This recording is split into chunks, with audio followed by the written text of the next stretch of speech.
चलो आगे चलता हूँ, 2 मिनट रुको।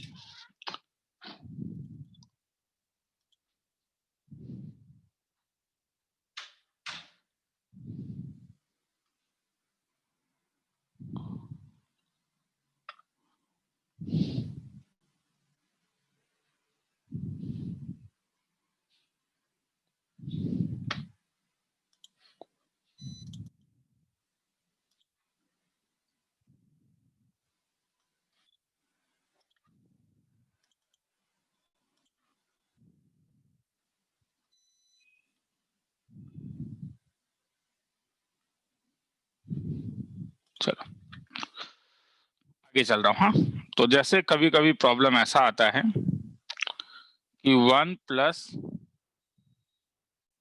Sign 2π/9 plus I into cos 2π/9 whole divided by 1 plus sine 2π/9 minus I cos 2π/9 whole to the power 3। इसका वैल्यू निकाल लें। कुछ ऑप्शंस दिया हुआ है, जैसे A 1/2 into √3 minus i, option number B -1/2 into √3 minus i dot dot dot. तो इसमें तो अभी तुम डायरेक्टली डी मॉर्विस नहीं लगा सकते हो, इसमें तुम डायरेक्टली तो अभी डी मॉर्विस नहीं लगा सकते हो, क्योंकि इसमें एक प्रॉब्लम है। क्या? कॉस साइन के साथ प्लस है, तो तुम्हारे दिमाग में क्या आ रहा है? कोई फार्मूला आ रहा है कि कुछ चीजों को रिड्यूस किया जाए। तो मेरे दिमाग में एक फार्मूला आ रहा है कि यहाँ पे 1 प्लस साइन थीटा दिख रहा है, मुझे यहाँ पे 1 प्लस साइन थीटा दिख रहा है। क्या फार्मूला था? कोई बोलेगा? Sign theta by 2 plus cos theta by 2 का होल स्क्वायर, और तुम्हें कॉस थीटा दिख रहा है। और कॉस थीटा का क्या फार्मूला था तब हाफ एंगल में? Cos theta by 2 minus sorry cos square theta by 2 minus sine square theta by 2। अच्छा, ये फॉर्मूला ज्यादा अच्छा था या ये फॉर्मूला ज्यादा अच्छा था? 1 plus cos theta is 2 cos square theta by 2 और sine theta is equal to 2 sine theta by 2 cos theta by 2। ये हमें बोर्ड लेवल में भी मिल चुका है। हाँ, तो ये ट्रांसफॉर्मेशन हम ज्यादा प्रिफर करते हैं। तो तुम बोलोगे सर मगर एक प्रॉब्लम है, आई के साथ कॉस है। That is not the problem, तुम साइन को कॉस बना सकते हो। मतलब अगर तुम इस एक्सप्रेशन का वैल्यू लिखना चाहो तो ऊपर है 1 प्लस साइन 2π/9 प्लस आई इंटू कॉस 2π/9, ये दिमाग में आना होगा रे, divided by 1 plus sine 2π/9 minus I cos 2π/9। तो मुझे अगर ये फॉर्मूला लगाने का मन है तो मैं ये क्या मैं इस साइन को चेंज नहीं कर सकता हूं? 1 प्लस कॉस कितना π/2 माइनस कितना 2π/9। और मेरा कहना है कि ज्यादा अच्छा है कि एंगल को एंगल में चेंज करो ना। पाई पाई लिखना मुझे पसंद भी नहीं है ज्यादा। 2 इंटू 180 डिग्री डिवाइडेड बाय 9 कितना है रे? 20। तो कितना आ गया? 40। π/9 तो 20 40 डिग्री। तो अगर 40 डिग्री है तो ये ज्यादा बेटर है ऐसा लिखना। तो ये कितना है? 2 cos 40 डिग्री प्लस 10 तरीका मैंने गलती कर दिया 2 1 plus sign 40 degree plus I into cos 40 degree divided by 1 plus sign 40 degree minus I cos 40 degree का होल क्यूब। अब साइन 40 को क्या कॉस में चेंज नहीं कर सकते हो? हाँ, 1 प्लस कॉस 50 डिग्री लिख सकते हो प्लस आई इंटू कॉस 40 को क्या लिख सकते हो? Sine 50 degree divided by 1 plus cos 50 degree minus i sine 50 degree. तुम बोलोगे सर क्या अच्छा? क्या अच्छा मतलब 1 प्लस कॉस 50 के बदले क्या लिख सकते हो? 2 into cos square 25 degree plus आई साइन 50 के बदले क्या लिख सकते हो? 2 साइन 50 डिग्री और 2 साइन 25 डिग्री और कॉस 25 डिग्री डिवाइडेड बाय। अब एक्चुअली में अब खत्म हो गया, अब मैं छोड़ सकता हूँ। ठीक है, अब सीरियसली बोलता हूँ, इतना मैच्योरिटी तुम लोग के अंदर है कि अब ये तुम लोग खुद ही निकाल लोगे। 2 साइन 25 डिग्री कॉस 25 डिग्री का होल क्यूब। मेरा काम खत्म हो चुका है। कॉमन क्या ले सकता हूँ ऊपर? 2 कॉस 25 डिग्री, तो क्या बच गया? कॉस 25 डिग्री प्लस आई साइन 25 डिग्री। नीचे क्या बच गया? 2 कॉस 25 डिग्री। तो ये क्या बच गया? Cos 25 degree minus i sign 25 degree का क्या होल क्यूब, ये और ये कैंसिल हो गया। अब तुम डायरेक्टली पोलर फॉर्म भी यूज कर सकते हो, नहीं तो और एक काम कर सकते हो कि इसे ई के टर्म में क्या लिख सकते हो, ई to the power I into कितना 25 डिग्री डिवाइडेड बाय, तब नीचे वाले को क्या लिख सकते हो, कोई बोलेगा? अगर cos theta plus I sine theta e to the power i theta है, सुनने में आ रहा है? माइनस थीटा हो जाएगा। तो cos theta minus i sine theta को तुम क्या लिख सकते हो, ई to the power minus i theta, क्योंकि कॉस माइनस को खा जाता है। तो e to the power i 25 degree minus e to the power minus i 25 degree divided by 3। तो ये माइनस आई 25 डिग्री ऊपर जाके क्या बन जाएगा, माइनस आई 25। तो ये हो जाएगा e to the power I into 50 degree whole to the power 3। 3 से डिवाइड करोगे तो e to the power i 150 degree, मतलब cos 150 degree cos 150 plus plus I sine i 150। sin cos 150 150 degree था minus cos 30 degree, मतलब minus √3/2 plus आई into sine 50 degree था 1/2 minus √3/2 1/2 minus option number B. किसी को लिखना है तो लिख लो। आया समझ में? ठीक है, मैं फिर से कह रहा हूं, मैं कह रहा हूं, ठीक है, मैं कह रहा हूं कि इसका दो टाइप है, ज्यादा एक डिफिकल्ट टाइप एग्जिस्ट करता है, मगर एक इजी टाइप भी है, एक इजी टाइप भी है जो ज्यादा डिफिकल्ट नहीं है सीरियसली मायने में।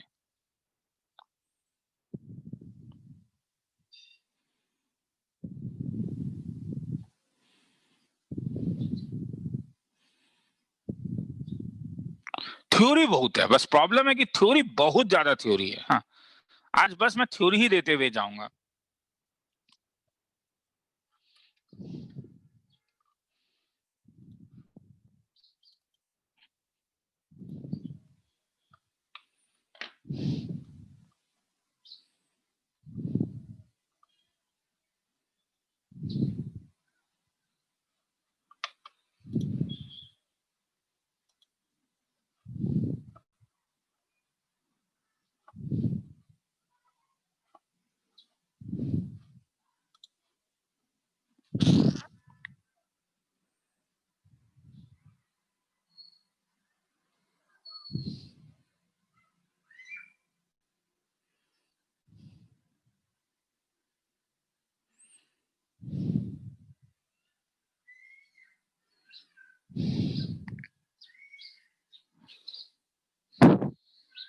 सर थोड़ा नीचे।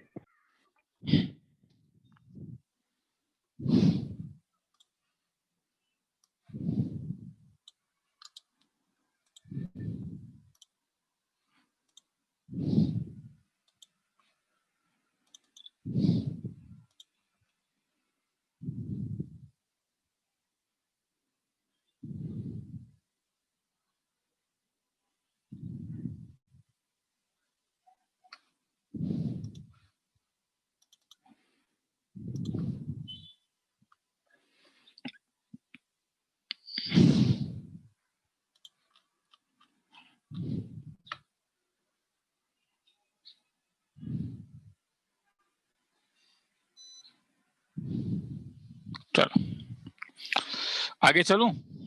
नीचे। सॉरी, नीचे बाकी है, थोड़ा सा टाइमर देना भूल गया, 30 सेकंड्स दे देता हूँ।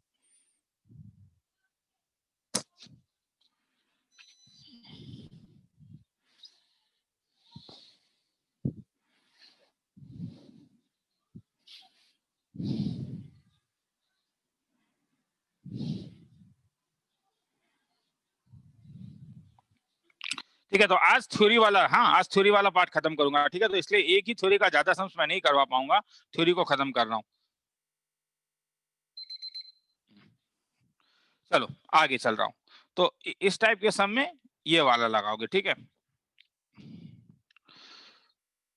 Problem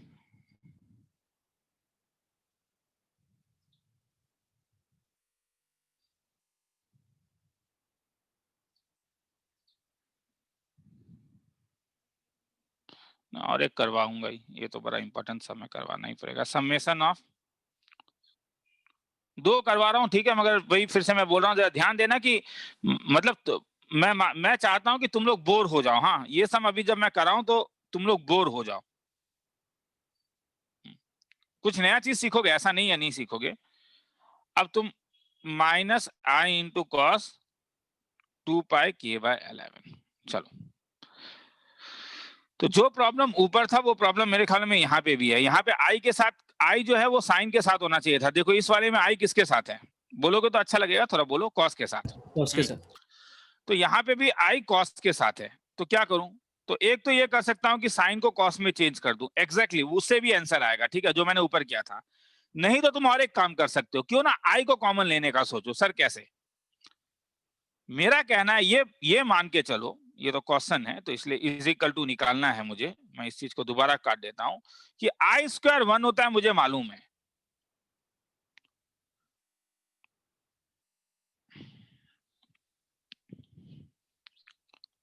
use i square equal to -1। कैसे? यहां पे इसको तुम लिख सकते हो summation of k is equal to 1 to 10 minus i square sine twice pi k/11 minus i into cos 2 pi k/11। क्या फायदा? अगर मैं माइनस आई कॉमन ले लूं तो ये हो जाएगा summation k is equal to 1 to 10 cos 2 pi k/11 plus I into sine 2 pi k/11। मैंने क्या सोचा, मेरे दिमाग में था कि यूलर्स बनाओ। क्यों?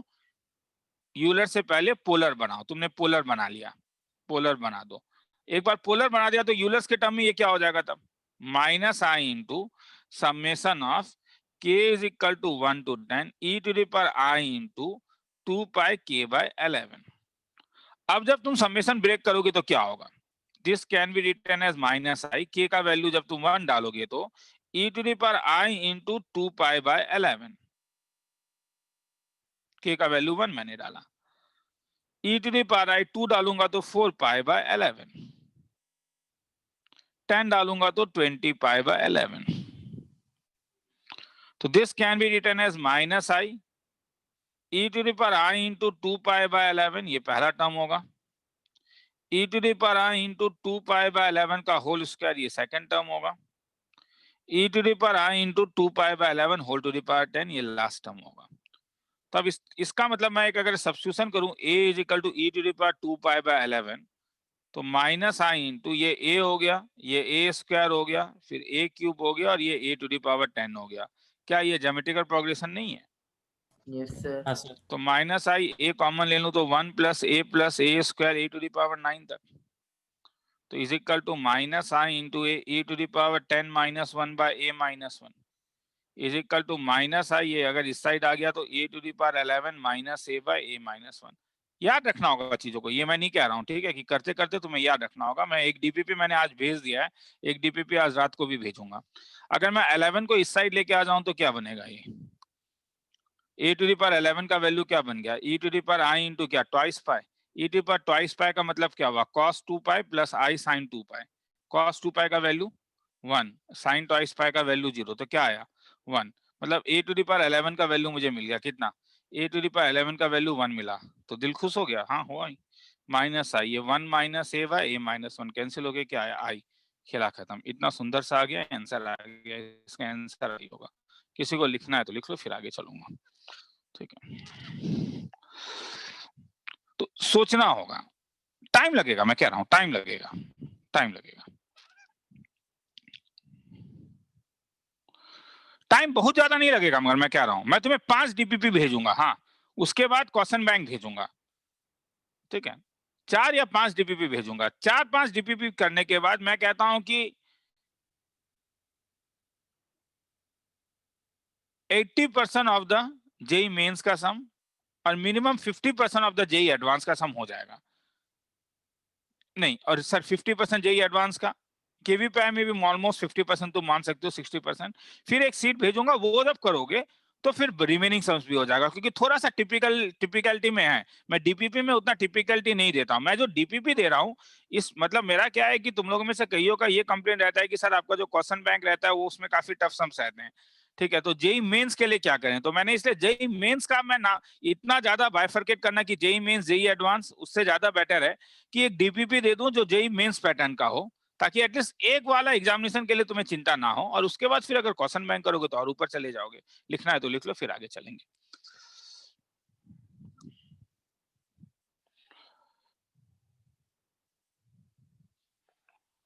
डीपीपी का जो मेरा स्टैंडर्ड होता है वो ऑलमोस्ट जेईई मेंस के स्टैंडर्ड का होता है।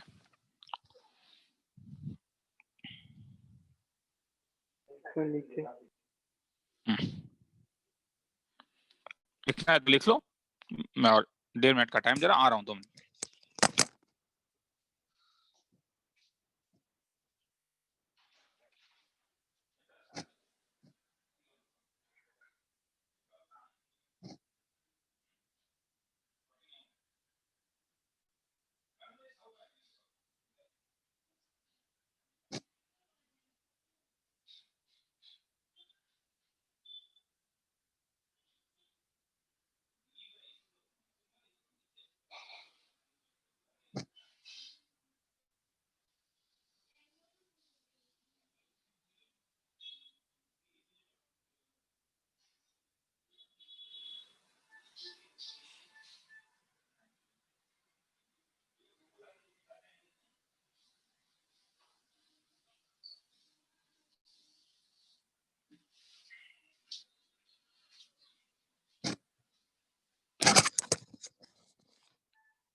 चलूं आगे? No sir.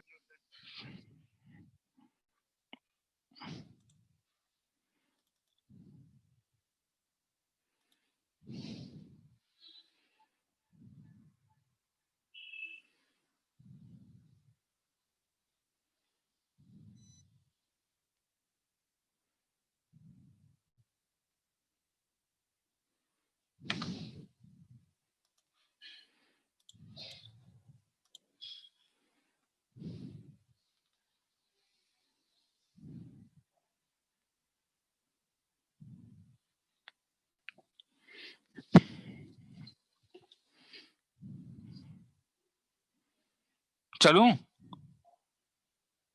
Yes, sir. चलो,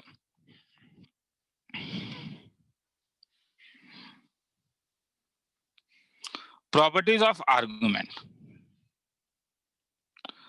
हम जानते हैं कि किसी भी कॉम्प्लेक्स नंबर को जब हम cos थीटा प्लस आई साइन थीटा लिखते हैं, जो x प्लस आई वाई भी होता है, जो r into e to the power i theta भी होता है, थीटा हमारे पास आर्गुमेंट ऑफ z था। तो अगर सपोज मेरे पास दो कॉम्प्लेक्स नंबर है, एक कॉम्प्लेक्स नंबर को मैं ऐसे रिप्रेजेंट करूं और एक कॉम्प्लेक्स नंबर को मैं ऐसे रिप्रेजेंट करूं, तो जब मैं z1 इंटू z2 करता हूं तो ये e to the power i times of theta 1 into e to the power i times of theta 2, जो हो जाएगा e to the power i times of theta 1 plus theta 2। मतलब argument of z1 into z2 अगर मैं निकालूंगा तो ये theta 1 plus theta 2 होगा, जो argument of z1 plus argument of z2 होगा। तो ये एक स्टैंडर्ड प्रॉपर्टी है जो याद रखोगे। Argument of z1 into z2 is equal to argument of z1 plus argument of z2। वैसे अगर argument of z1 bye z2 करोगे तो क्या होगा? इसमें सोचो ना, इसमें सोचो, आंसर बोलने के लिए यहाँ पे सोचो क्या होगा, थीटा Argument के of टर्म में क्या Z1 होगा, minus argument of theta Z2. 1 के साथ क्या हो जाएगा ये सोचो। तो ये हो जाएगा argument of z1 minus argument of z2। Argument of z bar क्या हो जाएगा? Minus into argument of z, क्योंकि तब तो cos theta minus i sine theta, और argument of z to the power n क्या हो जाएगा? n into argument of z। किसी को लिखना है तो लिख लो, इसे मैं वीक फॉर्म कहता हूं। क्यों सर? इसका एक स्ट्रॉन्ग फॉर्म में दूंगा, पर मैक्सिमम जगह ये वाला लगाने से ही आंसर आ जाता है, लिखना है तो लिख लो। इससे और एक रिजल्ट मेरे पास आ रहा है, देखो, तुम e to the power i theta 1 और e to the power i theta को ये लिख सकते हो, अगर तुम cos थीटा 1 प्लस आई साइन थीटा 1 को मल्टीप्लाई करोगे cos थीटा 2 प्लस आई साइन थीटा 2 से, डी मॉर्विस जैसा ही है ये, तो e to the power theta 1 plus theta 2, मतलब ये बन जाता है cos theta 1 plus theta 2 plus आई इंटू साइन। बहुत रिजल्ट है, बहुत ज्यादा रिजल्ट है कॉम्प्लेक्स नंबर में। हाँ, cos theta 1 minus i sine theta 1 sorry को अगर तुम डिवाइड करोगे तो क्या होगा तब? मतलब यहाँ पे देखो ना, यहाँ देखो ना, इसमें देखो ना, क्या होगा तब? cos थीटा 2 प्लस आई साइन थीटा 2 क्या बन जाएगा बोलोगे? cos argument z1 minus argument z2, मतलब थीटा 1 माइनस थीटा 2 प्लस आई साइन थीटा 1 माइनस थीटा 2। भैया लिखना है तो लिख लो, फिर आगे चलूंगा, ठीक है? बिलीव मी, प्रॉपर्टी याद रखोगे तो 50-60% कॉम्प्लेक्स नंबर आसान हो जाएगा। ये बात अलग है कि तुम्हें कोई बंदा डिमोलाइज करने के लिए तुम केवल टफर प्रॉब्लम कॉम्प्लेक्स नंबर का देख सकते हो। मेरे पास तो एक फोल्डर ही है जिसमें toughest problem of complex number मेरा है, ठीक है। तो अब वो फोल्डर से अगर मैं सम दूंगा तो तुम्हें 100% तुम्हारे हर समय तुम डिमोटिवेट हो जाओगे।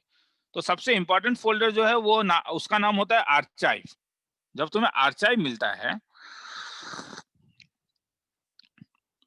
तो तुम हर समय आर्चाइव उल्टा के देखो कि आर्चाइव वाले फोल्डर में तुम्हें कितने टफर सम्स मिल रहे हैं। अगर आर्चाइव के सम्स तुमसे हो रहे हैं तो उसके बाद ठीक है, दैट इज द वही एग्जामिनेशन का तैयारी करना है ना, उतना जानना सबसे इंपॉर्टेंट है। हाँ, उसके बाद तुम्हें अपना बुद्धि बढ़ाना है, बुद्धि बढ़ाने के लिए आगे बढ़ते जाओ।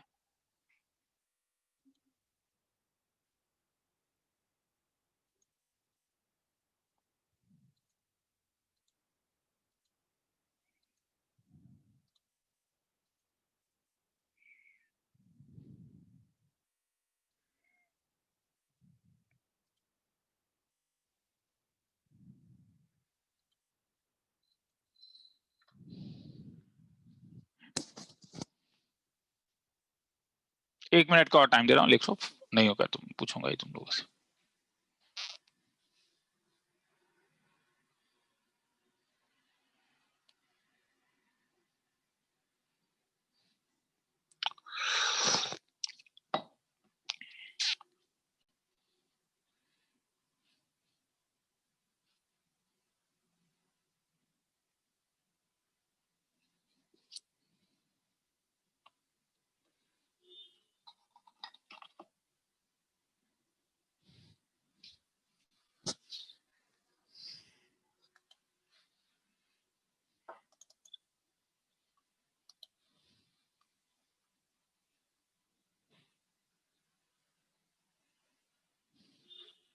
सर मतलब सिर्फ आर्ग्यूमेंट ऐड होगा और मतलब सिर्फ आर्ग्यूमेंट के साथ ही ये सब ऑपरेट करेगा। हाँ, ये जैसे आर्गुमेंट के साथ ये इस वाले में मॉडलेस के साथ क्या हो रहा है, मॉडलेस तो डिवाइड हो जाएगा ना, Z1 बाय Z2 तो हम लोगों ने ऑलरेडी देखा है, mod Z1 bye mod Z2 हो जाता है। चलो आगे चल रहा हूँ, आगे चलूं। Problem, if Z and W are complex number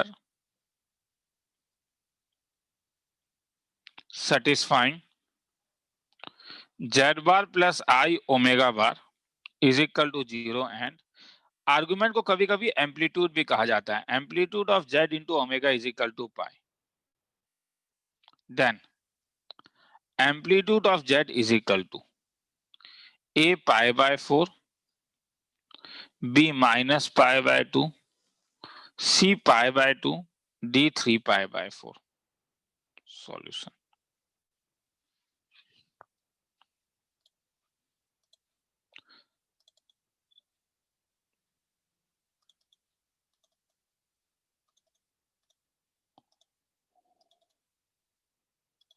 अगर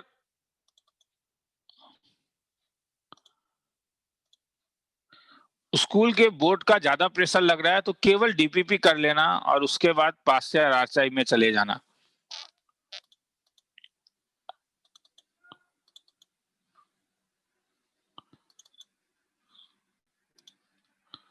चलो आगे चलता हूं, तो शुरू करता हूं। तो सबसे पहले तो मुझे इसका मतलब क्या हुआ, तब एम्पलीट्यूड ऑफ Z और ओमेगा का मतलब क्या हुआ, amplitude of Z plus amplitude of omega का वैल्यू पाई दिया है, इसे नंबर 1 ले रहा हूं। अब और एक रिलेशन यहां से निकालूंगा, कैसे बताता हूं। Z bar plus I omega bar equal to 0, तो Z बार का वैल्यू हो जाएगा माइनस I ओमेगा बार।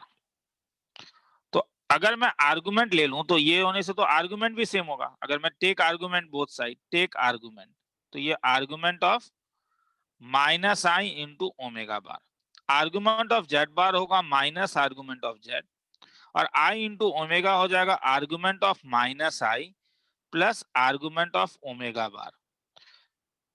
तो this is equal to minus argument of Z is equal to argument of minus I क्या होगा, ये पॉजिटिव रियल नंबर होता है जिसका आर्गुमेंट 0 होता है।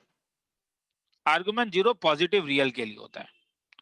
यहाँ पे कोई भी नंबर तुम्हें जैसे 2i 3i जैसा दिखेगा तो आर्गुमेंट, इसका आर्गुमेंट तुम्हारे पास π/2 हो जाएगा। ये नेगेटिव रियल नंबर है। नेगेटिव रियल नंबर का आर्गुमेंट -π/2 आर्गुमेंट -π या प्लस, नॉर्मली हम लोग पाई लिखते हैं। और अगर नेगेटिव है तो जैसे -3i, तो आर्गुमेंट या तो 3π/2 या तो -π/2 और 3π/2। यहाँ पे वही चाहिए। तो यहाँ पे जब तुम आर्गुमेंट ऑफ -i लगाओगे तो, क्योंकि मैंने ऑलरेडी, तो आर्गुमेंट ऑफ -i जो होगा वो -π/2 हो जाएगा प्लस, और ये माइनस आर्गुमेंट ऑफ w हो जाएगा। मगर यहाँ से तुम आर्गुमेंट ऑफ w का एक वैल्यू डाल सकते हो। पहले तो माइनस को हटा दो, तो argument of z is equal to π/2 plus argument of w। ठीक है, मगर मैं एक चीज बोलता हूँ, मैं तुम्हें ये सिखाना चाह रहा था इसलिए मैंने -i लिया, मगर मैंने अप्रोच अच्छा नहीं लिया। तुम बोलोगे सर क्यों? मुझे यहीं पे कुछ लेने का मन है, मुझे कॉन्जुगेट ऐसे ही पसंद नहीं है, तुम्हें भी नहीं होना चाहिए। तो क्या तुम कॉन्जुगेट हटा सकते थे यहाँ पे? अगर मैं यहाँ पे टेक सबसे पहले कॉन्जुगेट ले लेता, टेक कॉन्जुगेट, तो क्या फायदा होता? जेड बार का कॉन्जुगेट जेड, माइनस आई का कॉन्जुगेट आई, ओमेगा बार का कॉन्जुगेट ओमेगा। ये ज्यादा अच्छा लग रहा है, ये ज्यादा अच्छा लग रहा है। Argument of z is equal to argument of i into omega. तो इसका मतलब argument of z is equal to argument of i plus argument of omega. अब आर्गुमेंट ऑफ ओमेगा यहाँ पे डाल दो, तो argument of z is equal to argument of i π/2 plus argument of omega जो होगा वो pi minus argument of z हो जाएगा फ्रॉम 1। तो हेंस ये इस साइड लेके आ जाओ, तो 2 times of argument of z is equal to 3π/2। तो this means argument of z is equal to 3π/4। Argument of z is 3π/4, option number D. मगर हो सकता है कि किसी किताब में 3π/2 के साथ भी हो सकता है, तो तुम वो भी निकाल के देखो, मगर वो होगा नहीं, क्योंकि 3π/2 के साथ तो 3π/4 से ज्यादा ही आना चाहिए, जो नहीं है सब में। तो इसलिए लिखने का जरूरत नहीं है। किसी को लिखना है तो लिख लो ये वाला, फिर आगे चलते हैं। धीरे धीरे ऊपर लेके जाऊंगा। तो मतलब मैं फिर से बार बार एक ही चीज तुम्हारे जहन में डालूंगा कि कॉम्प्लेक्स नंबर का 2 भाग है। एक भाग है जो कहता है कि अगर तुम थ्योरी जानते हो तो सम टफ नहीं है। एक भाग है जो बोलता है हाँ, थ्योरी जानने के बाद भी सम काफी टफ होता है। Decision will be yours. I will give you the past year problems. Once you will solve the past year problem, it will be your decision कि क्या तुम सोचते हो।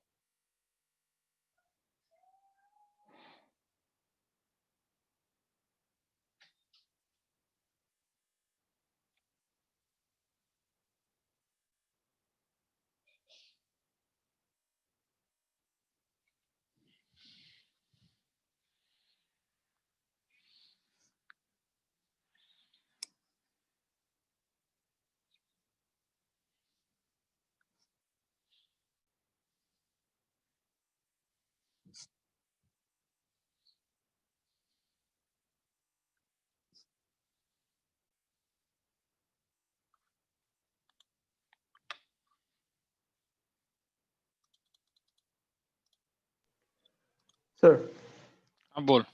सर, ये जो एम्पलीट्यूड में आपने वो ब्रेक कर दिया, वो तो अपने आर्गुमेंट का वो यूज अब किया। एम्पलीट्यूड आर्गुमेंट सेम ही है ना, वही अच्छा सर, प्रॉपर्टी। ठीक है।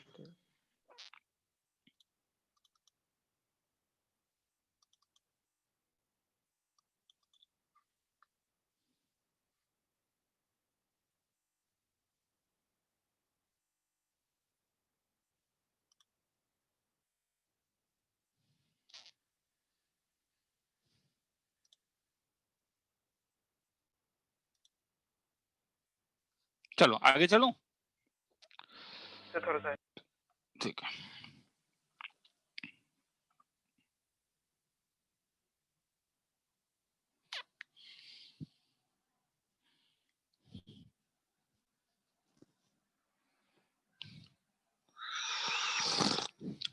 सर हो गया। अब ऐसा नहीं है कि हर समय प्रॉपर्टी लगाना है, कभी कभी वही वाला सम होता है जो हम लोगों ने लास्ट क्लास में किया था। प्रॉब्लम जैसे अगर ऐसा हो सकता है कि if z square minus z plus 1 equal to 0, find argument of z, suppose ये सम है। तो ये तो बेसिक सम है ना रे। अब यहाँ पे जेड स्क्वायर माइनस जेड में आर्गुमेंट लेके प्रॉपर्टी लगाने का कोशिश करोगे, खत्म हो जाओगे। तुम तो बोलोगे सर ये क्वाड्रेटिक इक्वेशन है, z square minus z plus 1 equal to 0, ये तो क्वाड्रेटिक इक्वेशन इन जेड हो गया। तो इसलिए जेड का वैल्यू तुम तब लिख सकते हो 1 plus minus root over of 1 minus 4/2। तो जेड का वैल्यू तुम्हारे पास हो जाएगा 1/2 plus minus i into root 3/2। तो इसका मतलब जेड का दो वैल्यू होगा, एक 1/2 प्लस आई रूट 3/2, और ये इसका आर्गुमेंट निकालना लास्ट क्लास में सिखा दिया था मैंने, तो इसीलिए हम जानते ही हैं। ये फर्स्ट क्वाड्रेंट में होगा, तो इसलिए आर्गुमेंट ऑफ जेड cos 1/2 है, तो π/3। और ये आर्गुमेंट ऑफ जेड इस वाले में दो पॉसिबिलिटी है, 1/2 x पॉजिटिव है, y नेगेटिव है, फोर्थ क्वाड्रेंट है, तो इसलिए ये माइनस π/3। किसी को लिखना है तो लिख लो, फिर आगे चलेंगे। ठीक है, तो इस चीज को भी याद रखना, जरूरी नहीं है कि अब हर समय थ्योरी के पीछे ही भागोगे।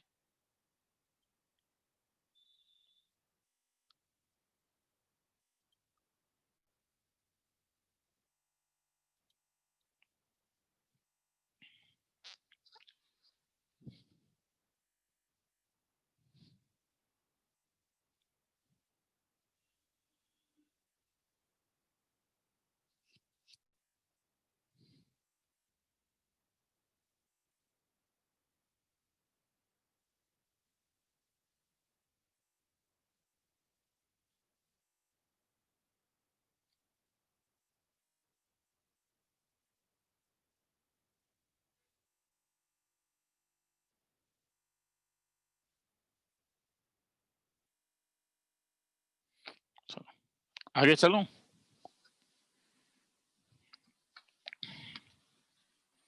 ये तो हो गया होगा प्रॉब्लम।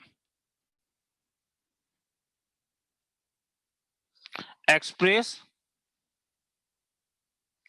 1 प्लस आई 2 टू पर minus i in A plus i B form, इसे A plus i B form में एक्सप्रेस करना है।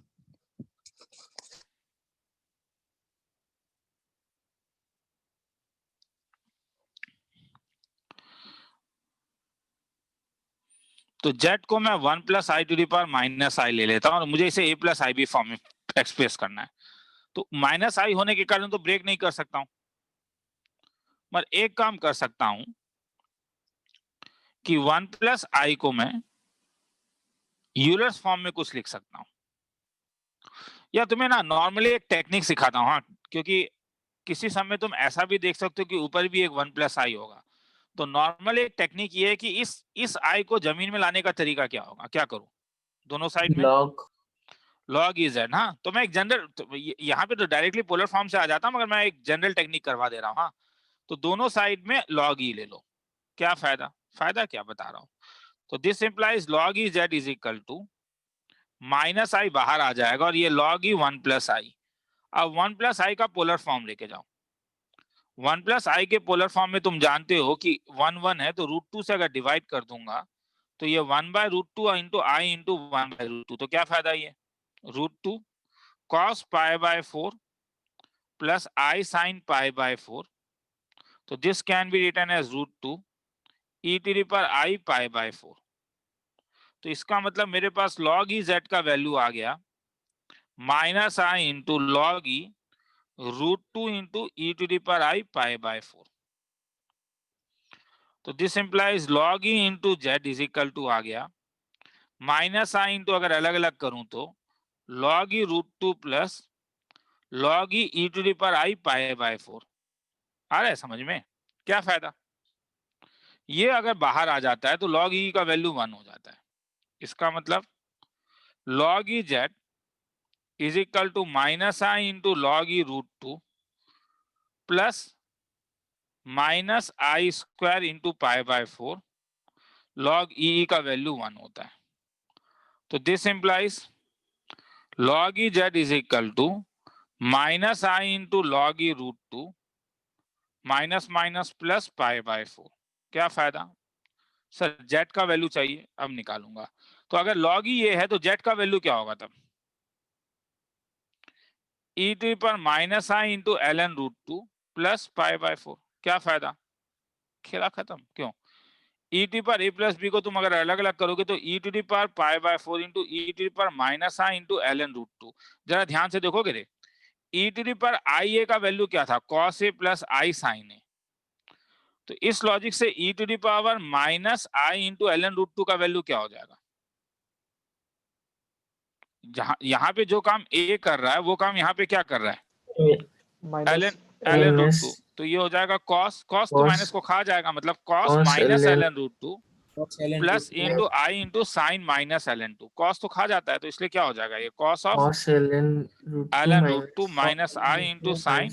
ये सब ln एकदम एल्गो बेस्ड सम्स है रे, ये सब एकदम एल्गो बेस्ड सम्स हैं। तो ये e to the power pi by 4 निकलेगा, साथ में क्या निकला, cos into L N root two minus i into sine L N root two. अब ध्यान से देखो ये A plus i B form है या नहीं, ये पूरा का पूरा किसका काम करेगा, ए, और ई के साथ अगर मल्टीप्लाई कर दोगे तो ये कौन सा फॉर्म है, ए प्लस आई बी। तो क्वेश्चन में ए बाय बी पूछता है, तो ए का वैल्यू क्या है यहाँ पे, ए का वैल्यू है जो रियल पार्ट है cos l N root two, और इमेजिनरी पार्ट क्या है minus of e to the power pi by 4 into sine L N root two. किसी को लिखना है तो लिख लो, फिर आगे चलेंगे, ठीक है।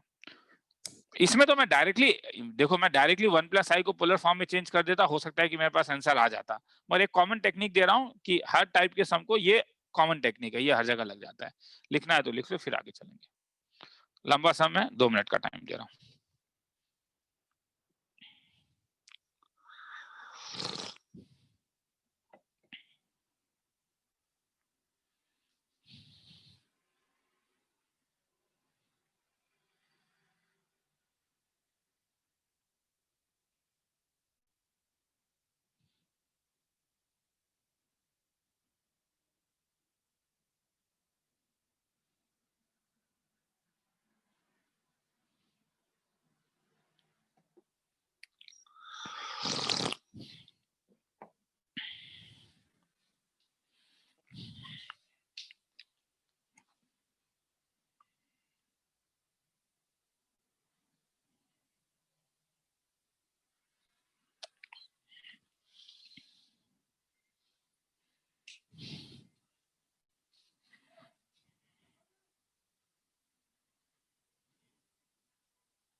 हो गया सर। चलो नहीं हुआ। ठीक है, चलो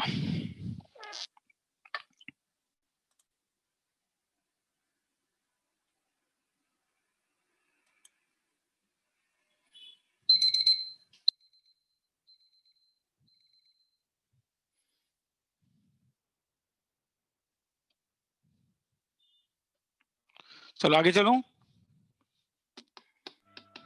हाँ सर। सर एक मिनट। ठीक है, हाँ सर अभी ठीक है। थ्योरी में ही बहुत टाइम चला जाएगा। हाँ चल, तो इम्पोर्टेंट है भाई। हाँ ठीक है, और छोटा छोटा इतना थ्योरी है। चलो, cube root of unity, cube root of unity. Suppose मैंने तुम्हें z cube is equal to 1 को सॉल्व करने बोला, तो तुम बोलते सर हम जानते हैं जेड इज इक्वल टू 1। ये तो तुम रियल रूट का बात कर रहे हो ना, मगर इसके तो 3 रूट्स होते हैं, तो इसका मतलब रिमेनिंग 2 रूट्स क्या हैं, रिमेनिंग 2 रूट्स इमेजिनरी। तो वो कैसे निकालें, वो निकालने के लिए तुम ये काम कर सकते हो कि z cube minus 1 equal to 0 और z minus 1 into z square plus z plus 1 equal to 0। तो इसका मतलब either z is equal to 1, नहीं तो z square plus z plus 1 equal to 0।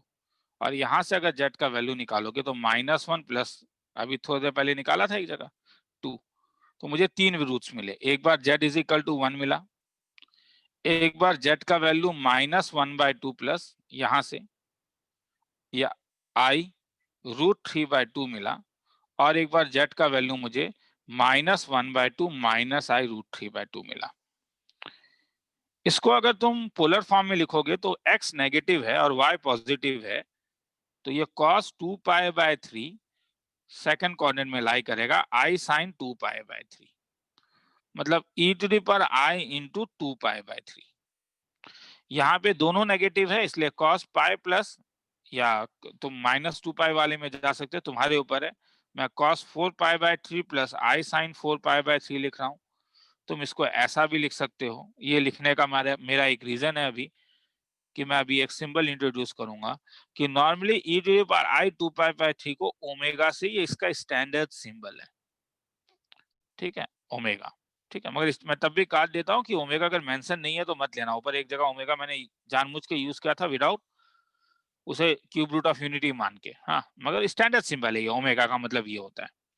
तो ये इसका तो होल स्क्वायर है 4π/3, तो ये ओमेगा स्क्वायर हो जाएगा। और ये तो 1 ही रहा, मतलब ये cos 0 प्लस I sin 0 हुआ। अगर तुम्हें ज्यादा दिखाने का मन है तो इसे ओमेगा टू द पावर 0 बोल सकते हो। तो इसका मतलब तुमने ये प्रूफ कर दिया कि z³ is equal to 1 has 3 roots, और इसके रूट्स जो होंगे वो होगा 1, ओमेगा और ओमेगा स्क्वायर, जहां पे ओमेगा हर समय यही वैल्यू होगा -1/2 प्लस I √3/2, और ओमेगा स्क्वायर हर समय -I इंटू √3/2। तो अगर तुम सबको ऐड करके देखोगे तो क्या हो रहा है, जरा ध्यान से देखो। तो अगर इन सबको ऐड करोगे तो क्या मिल रहा है, 1 -हाफ कैंसिल हो गया, ये और ये कैंसिल हो गया, सब कैंसिल हो गया। तो तुम्हारे पास एक सुंदर सा प्रॉपर्टी मिला, 1 प्लस ओमेगा स्क्वायर का वैल्यू 0। अगर ओमेगा इसका रूट है तो ओमेगा इस इक्वेशन को क्या करेगा, सेटिस्फाई। तो इससे और एक कंडीशन आ गया तुम्हारे पास, ओमेगा क्यूब का वैल्यू 1 हो गया। तीसरा, ओमेगा का अगर कॉन्जुगेट लोगे तो वो ओमेगा स्क्वायर मिलेगा, ओमेगा स्क्वायर का कॉन्जुगेट लोगे तो ओमेगा मिलेगा। ये एकदम क्लोज्ड है, हर समय आपस में रिपीट करता है। 1/ओमेगा ओमेगा स्क्वायर होता है, 1/ओमेगा स्क्वायर ओमेगा होता है। मतलब तुम जो भी एल्जेब्रिक एक्सप्रेशन निकाल रहे हो, तुम देख रहे हो कि वो रिपीट कर जा रहा है हर जगह। नहीं, मैं नहीं कह रहा हूँ कि -ओमेगा/ओमेगा स्क्वायर हो जा रहा है, मगर ये प्रॉपर्टीज। अब ओमेगा क्यूब 1 है, ये तो आई जैसा पावर हो गया, जैसे I⁴ 1 होता था। इसीलिए अगर मैं तुमसे ओमेगा को कोई बड़ा पावर पूछूं 50, तो 50 थोड़ी ना 3 से निकालोगे, डिवाइड कर इसे तो 48 प्लस 2 कर दोगे, क्योंकि 48 को जब तुम डिवाइड कर रहे हो 3 से, तो ये तो ओमेगा स्क्वायर, मगर ओमेगा क्यूब 1 होने के कारण तो 1 to the power anything is always unity, ये तो यूनिटी ही देगा हर समय, मल्टीप्लाइड बाय ओमेगा स्क्वायर। तो इसका मतलब अगर मैं कभी भी तुम्हें तुम omega to the power n जो होगा वो omega to the power r होगा, when r is divided by, sorry, when n is divided by 3। अब r क्या है, where r is remainder when n is divided by 3। मतलब अगर मैं तुमसे कभी पूछूं प्रॉब्लम कि तुम मुझे sine of omega 10 plus omega 23 pi minus π/4 का वैल्यू बोलो, क्या होगा। तो अब तुम ओमेगा टू द पावर 10 को जब 3 से डिवाइड करोगे तो रिमाइंडर 1 आता है, और 23 को जब डिवाइड करोगे तो रिमाइंडर 2 आता है। तो omega to the power 10 plus omega to the power 23 को तब तुम लिख सकते हो ओमेगा प्लस ओमेगा स्क्वायर। मगर तुम जानते हो कि 1 प्लस ओमेगा स्क्वायर का वैल्यू 0 है, तो इसलिए मुझे बोलो ओमेगा प्लस ओमेगा स्क्वायर क्या हो गया। मैं आज केवल वही सम्स कराऊंगा जहां पे तुम्हें ये कॉन्फिडेंस लगे कि नहीं सर आप सही कह रहे थे कि बस थ्योरी जानने से हो जाता है, मगर स्टिल तुम बोलोगे बाद में कि नहीं सर बहुत टफर प्रॉब्लम मुझसे नहीं हो रहा है, वो तो मैं भी कह रहा हूँ, ठीक है, कि उसके लिए फिर मैं बताऊंगा, मगर भाग में मैं डिवाइड कर दे रहा हूँ। और जरूरी है ना करना, क्योंकि नॉर्मली हम लोग जब क्लास 12 पढ़ रहे थे तो बोर्ड प्लस एंट्रेंस पढ़ रहे थे, तो बोर्ड में आसान चीज आ जाता था। तो ये सब चीज तुम बोर्ड मानो, मतलब ये सब मानो कि तुम बोर्ड लेवल पढ़ रहे हो।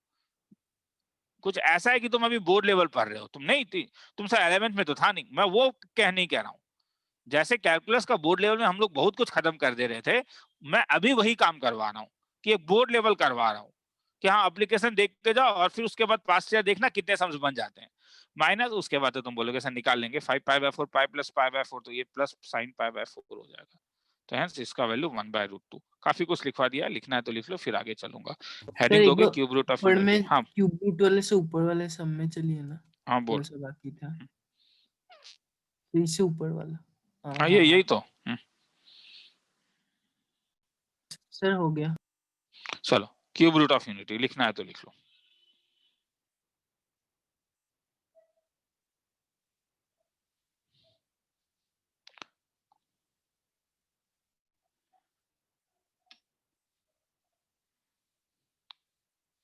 लिखना है तो लिख लो, मैं 2 मिनट में आ रहा हूँ। ये पेज लिख लो, मैं ठीक है मैं आ रहा हूँ, हाँ 1 मिनट के।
सर ओमेगा का कॉन्जुगेट का वो हाँ, बोल। कैसे हुआ? क्या क्या ओमेगा क्या ओमेगा कॉन्जुगेट का ओमेगा स्क्वायर कैसे हुआ? क्यों? इसका कॉन्जुगेट क्या होगा? इसका कॉन्जुगेट खुद देख लेना। ये ओमेगा है ना रे, तो इसका कॉन्जुगेट हाँ, लगाने से क्या हो जाएगा? ये नहीं होगा। Minus half minus. नीचे वाला पेज एक बार।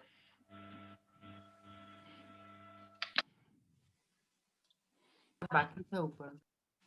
सर थोड़ा ऊपर। रुक जा, हाँ ले ले। सर हाँ बोलते जाओ। सर ओमेगा कॉन्जुगेट का स्क्वायर और ओमेगा स्क्वायर का कॉन्जुगेट इक्वल होगा क्या? कॉन्जुगेट में तो होता ही है। किसी भी कॉन्जुगेट में तुम z to the power n conjugate लोगे या z बार का कॉन्जुगेट लोगे, ये एक ही होता है। ठीक है, जस्ट ओमेगा नहीं, ये सबके लिए ही होता है। Yes sir.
चलूं आगे?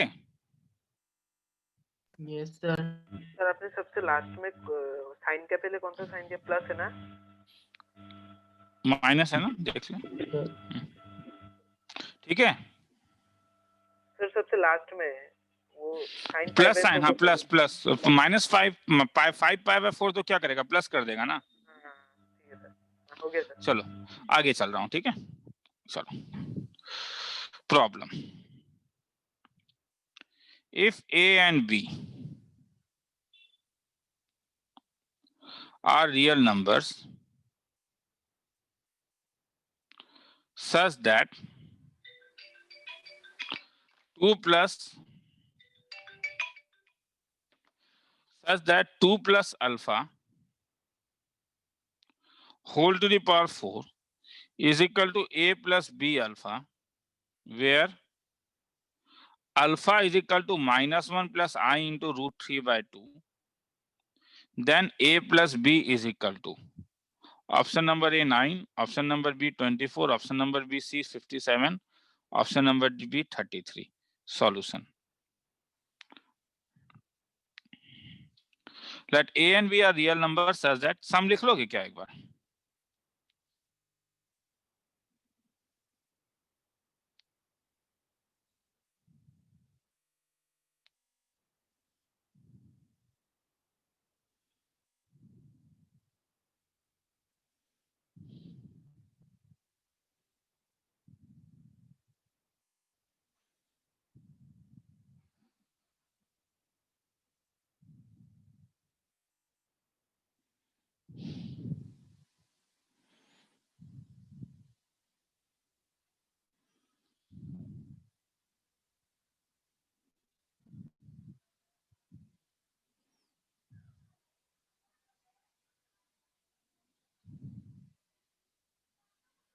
चलो,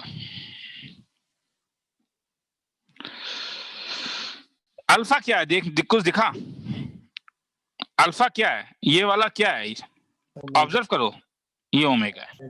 ओमेगा ये तुमने ऑब्जर्व, अगर ये ऑब्जर्व कर लिया तो खेला ही खत्म हो गया। तब तो तुम बोलोगे सर ये बाइनोमियल का सम है। क्या दिया हुआ है? गिवन है 2 plus alpha to the power 4 को a प्लस बी अल्फा के टर्म में लिखना है। तो इसका मतलब तुम्हें a प्लस बी अल्फा को छोड़ो, अभी पहले 2 plus alpha to the power 4 को ही रिड्यूस करो लेफ्ट हैंड साइड को।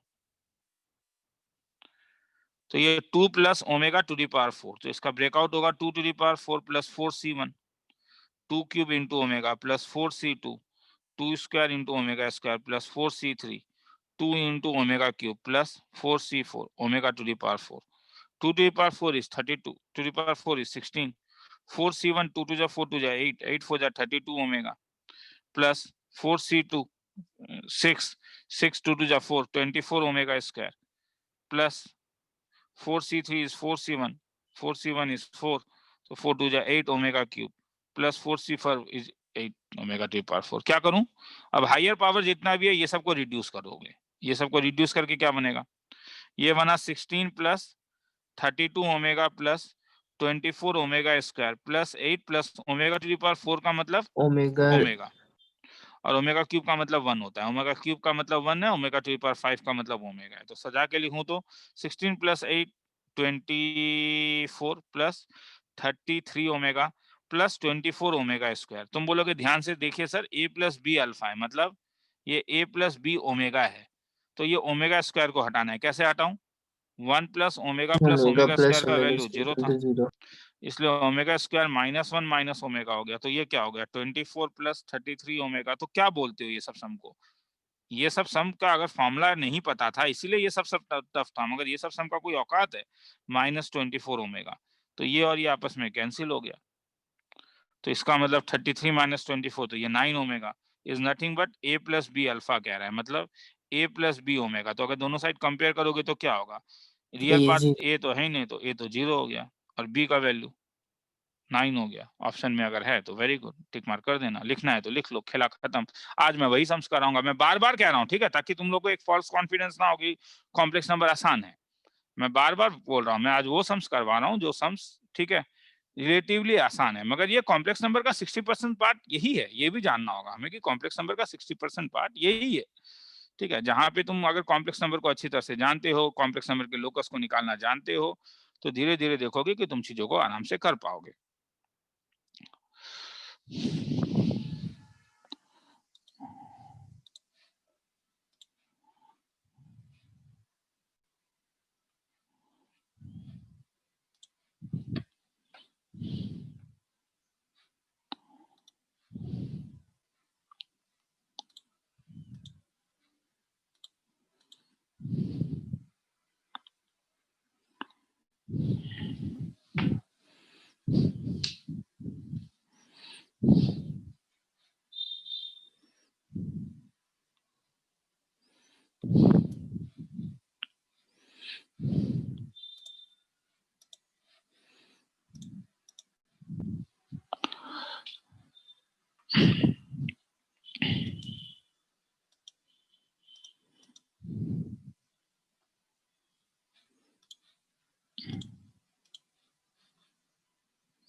चलो आगे चलो।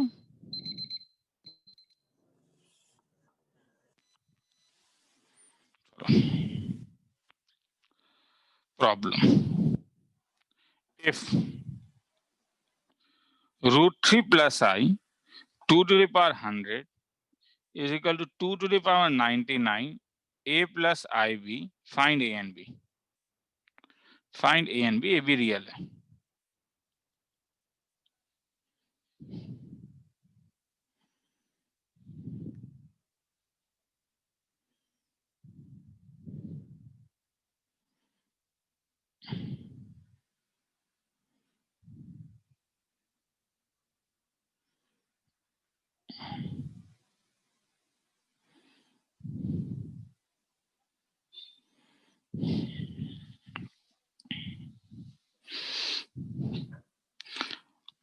तो √3 प्लस आई देख के दिमाग में क्या आ रहा है? कुछ आ रहा है?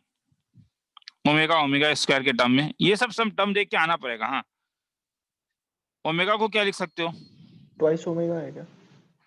-1/2 प्लस आई इंटू √3/2, मतलब -1 प्लस आई √3 जो है वो ओमेगा है, और -1 माइनस आई सॉरी 2i ओमेगा है, और ये ट्वाइस ओमेगा स्क्वायर है। मगर यहाँ पे आई किसके साथ होना चाहिए था? जरा ध्यान से देखो तो, आई किसके साथ होना चाहिए था? ओमेगा 1 के साथ, क्या √3 के साथ?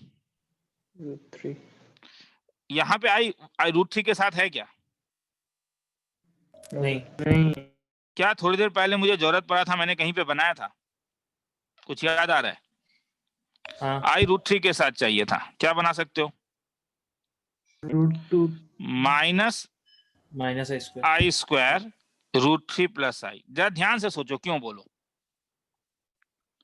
क्योंकि अगर आई कॉमन ले लेते हो, माइनस आई कॉमन ले लेते हो, तो ये -1 प्लस आई √3 हो जाता है, whole to the power 100। -i to the power 100 -1 plus I into √3 to the power 100, क्या फायदा? -i टू द पावर 100 तो 1 हो जाएगा, और -i plus √3 2 omega to the power 100, 2 omega to the power 100 is equal to 2 to the power 100 into omega to the power 100। Omega to the power 100 का मतलब 2 to the power 100 into omega, 2 to the power 100 into omega का मतलब -1/2 plus, तुम बोलोगे sir ऊपर वाला जैसा सम ही है। हाँ, तो इसे तुम्हें थोड़ा करना होगा। मतलब यहाँ पे क्या है कि तुम्हें एक दिखेगा, तुम्हें पास्ट ईयर में ऐसे सम्स दिखेंगे, ये आ गया, कंपेयर कर लो, ए और बी, खेला खत्म। किसी को लिखना है तो लिख लो। 1.5 मिनट का टाइम दे रहा हूँ, सम थोड़ा सा छोटा ही है, मगर मुझे 2 मिनट काम है, जरा लिख लो इसको एक बार।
चलो आगे चलो। हाँ सर। Yes sir.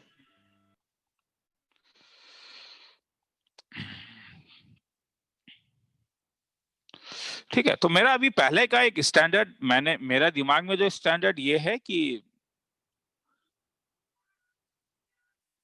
हमारा जेई मेंस वाला सम, हाँ फिर उसके बाद है कि हाँ जेई एडवांस में जो सम्स आते हैं उसमें और मैं 3-4 सम्स करवाऊंगा जो पास्ट ईयर में आए हैं, ताकि तुम्हें पता चले कि हाँ टफनेस सम में टफनेस है, ऐसा नहीं है। ठीक है, इसी साल एक सम तो बहुत ही ज्यादा टफ आया था, एक सम तो आसान आया था जो लास्ट क्लास में करवाया था, रिलेटिवली का बात कह रहा हूँ। ठीक है, तो अब मैं आ रहा हूँ लोकस वाले में। हाँ इसमें टाइम लगेगा मुझे। हाँ लोकस प्लस कॉम्प्लेक्स नंबर। कई बार तुम लोगों को एक कॉम्प्लेक्स नंबर से 2D का क्या फिगर है ये तुम्हें देखना पड़ेगा और उसके बाद उस इंफॉर्मेशन को यूज करना पड़ेगा। ठीक है, तो जैसे वीक फॉर्म में मैं अगर बोलूं कि z अगर मेरे पास x प्लस आई वाई है, तब आर्गुमेंट ऑफ z जो होता है वो tan inverse y by x है। तुम बोलोगे सर मैं फिर से कह रहा हूं ये एक वीक फॉर्म है। ठीक है, हम कहते हैं कई बार कि tan inverse y by x argument of z, और उससे हमारा आंसर्स भी निकलता है। जैसा प्रॉब्लम मैं तुमसे बोलूं कि if z1 is equal to 10 plus 6i, z2 is equal to 4 plus 6i and argument of complex number z minus z1 by z minus z2 is pi by 4. Then find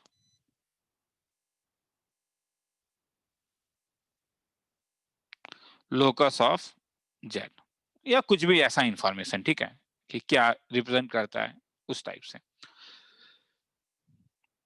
ये लिखने का time दूंगा argument. ठीक है, पहले चलो शुरू करते हैं। तो क्वेश्चन क्या कह रहा है? क्वेश्चन कह रहा है कि z का वैल्यू दिया हुआ है तरीका। क्वेश्चन कह रहा है, सम थोड़ा लंबा होगा हाँ, और मैं ये सॉल्व एग्जांपल करा रहा हूँ, पूरा कैलकुलेशन को मैं कैलकुलेशन पार्ट को हटा दूंगा हाँ इसीलिए। तो मुझे क्या क्या मालूम है, अगर z का लोकस निकालना है, सॉल्यूशन है, तो मैं z को x प्लस आई वाई ले लेता हूँ। z1 का वैल्यू 10 प्लस 6i दिया हुआ है और z2 का वैल्यू 4 प्लस 6i। कह रहा है कि argument of z minus z1 by z minus z2 is equal to pi by 4 है। तो आर्गुमेंट a बाय b का कोई फॉर्मूला मैंने अभी दिया था क्या? हाँ, argument a minus b minus argument b is equal to pi by 4। अब आर्गुमेंट का एक वीक फॉर्म मैंने दिया था कि आर्गुमेंट से हम लोग कई बार directly tan inverse imaginary by real part लिख के हमारा काम बन जाता है।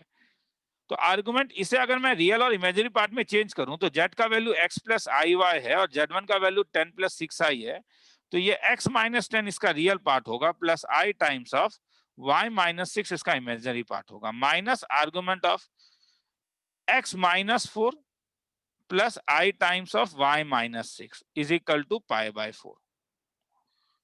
तो इसका वैल्यू क्या लिख सकते हो तब? Argument tan inverse of imaginary part y minus 6 by x minus 2 minus tan inverse of real y minus 6 by x minus 4 is equal to pi by 4। क्या बोलते हो, फॉर्मूला लगेगा tan inverse a minus tan inverse b का? क्या formula लगेगा? tan inverse a minus b by क्या 1 plus a b, यही formula था।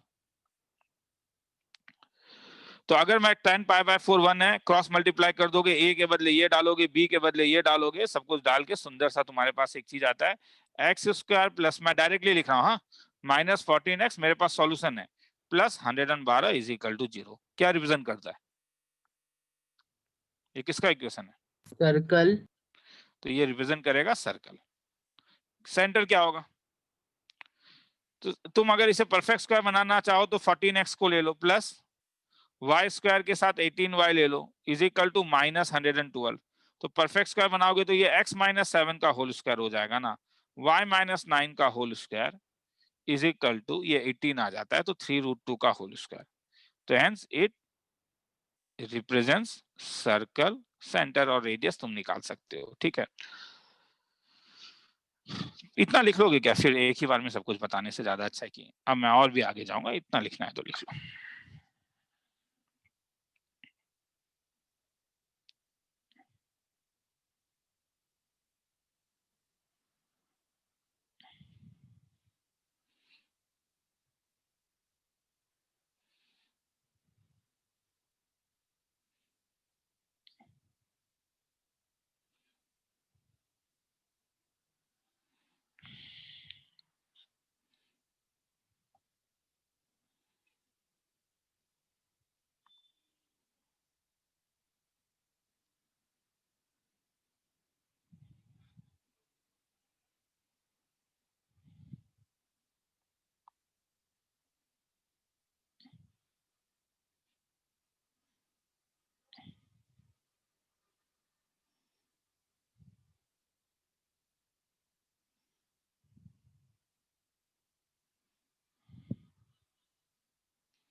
तो थोड़ा सा नीचे।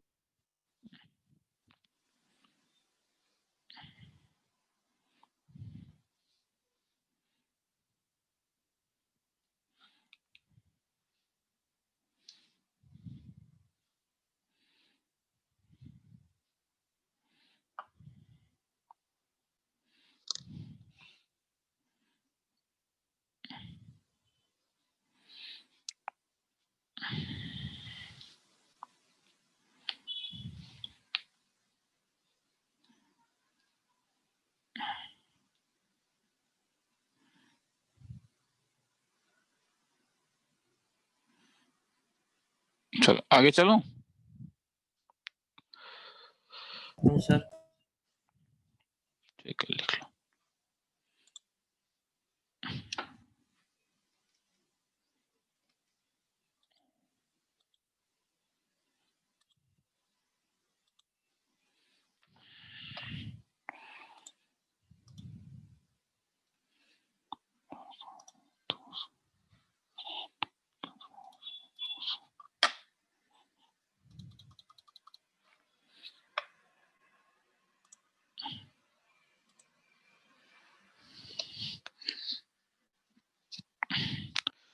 आगे चलो।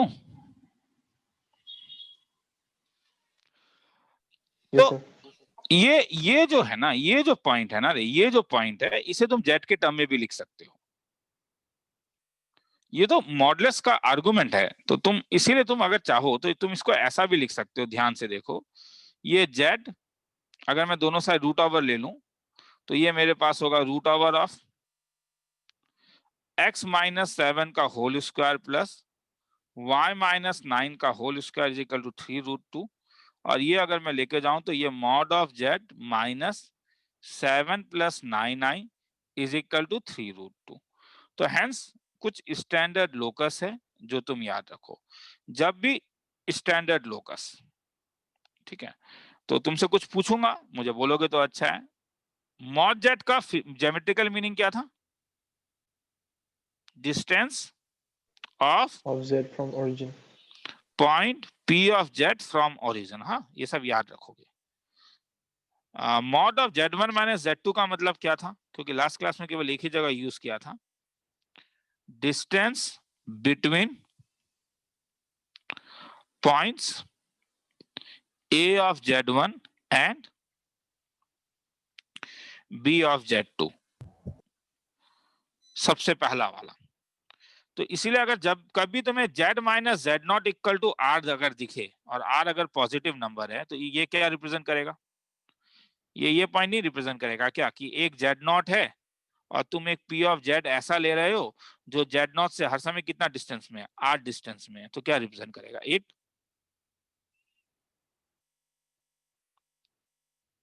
represents circle with center z0 and radius r। लिख लोगे क्या? हाँ, क्योंकि मैं काफी कुछ लिखाऊंगा। ये ऊपर वाला लिखने का जरूरत नहीं है, वो मोटिवेशन था, यहाँ से शुरू करोगे। हाँ, कुछ देर तक मैं लिखाते रहूंगा तो काफी लंबा हो जाएगा, वरना पहले इसे लिख लो फिर एक एक करके छोटा छोटा एक एक मिनट देते रहूंगा।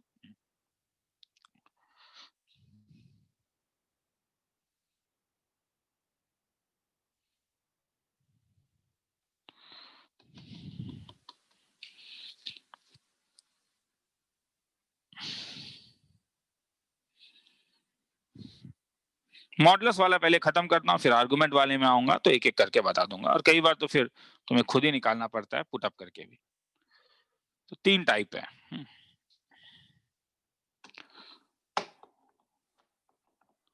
तो आगे चलूं?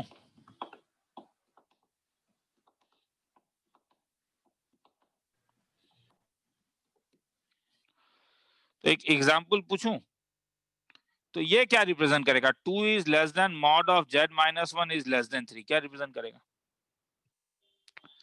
तो ये दो चीज रिप्रेजेंट करेगा। इसका दो बाउंड्री पॉइंट है क्या? एक है mod of z minus 1 equal to 2 और एक है mod of z minus 1 equal to 3।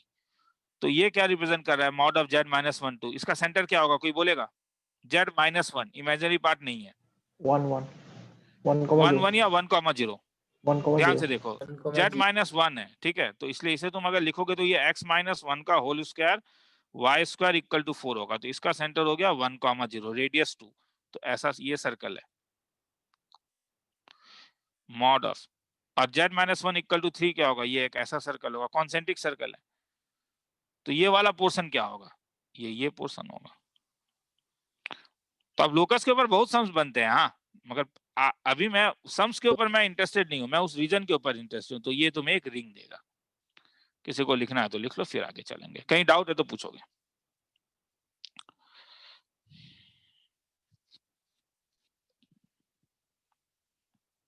Y होने से कैसे दिखता? मतलब मतलब सेंटर में अगर वाई कोऑर्डिनेट होता तो वो जैसा जैसे mod of z-3 - 4i is equal to 5, तब ये कैसा दिखेगा, ये ऐसा दिखेगा जिसका सेंटर क्या होगा 3,5 3,4 नहीं क्या, हाँ। तो ऐसा दिखेगा ओरिजिन से पास करने वाला। ठीक है, Yes, sir. लोकस आते ही घबराओ मत, मैं फिर से कह रहा हूं, हाँ, कॉन्फिडेंस रखो कि हाँ मैं कह रहा हूं लोकस के लोकस के क्या क्यूब रूट ऑफ यूनिटी के ही डिफिकल्ट सम्स एग्जिस्ट कर रहे हैं, मगर मैं अभी बोर्ड लेवल पर आ रहा हूं, ये मान के चलो। तो एकदम बेसिक चीज करवा रहा हूं, हाँ, बस लोकस में हूं तो थोड़ा 2D को यूज करूंगा, ये बात तो है। आगे चलूं, यस चलो सर। सेकंड, तुम्हें अगर कभी भी mod of z-z1 by z-z2 is equal to 1 दिख जाए, मतलब mod of z-z1 equal to mod of z-z2 दिख जाए, तो z इसमें वेरिएबल पॉइंट है, तो ये pa is equal to pb होगा, जहां पे तुम्हें p का कोऑर्डिनेट z होगा, a का z1 होगा और b का z2 होगा। तो अगर मैं pa is equal to pb बोल रहा हूं, तो मैं जानता हूं कि इसका मतलब ये वो पॉइंट है जो a और b से इक्वी डिस्टेंस में होगा, और ये एक स्टैंडर्ड प्रॉपर्टी था परपेंडिकुलर बाइसेक्टर का। जब तुम एक परपेंडिकुलर बाइसेक्टर लेते हो तो कॉन्ग्रुएंस ट्रायंगल के कारण अगर तुम कोई भी पॉइंट p ले लेते हो तो a से जो उसका डिस्टेंस है और b से जो उसका डिस्टेंस है वो हर समय सेम होता है।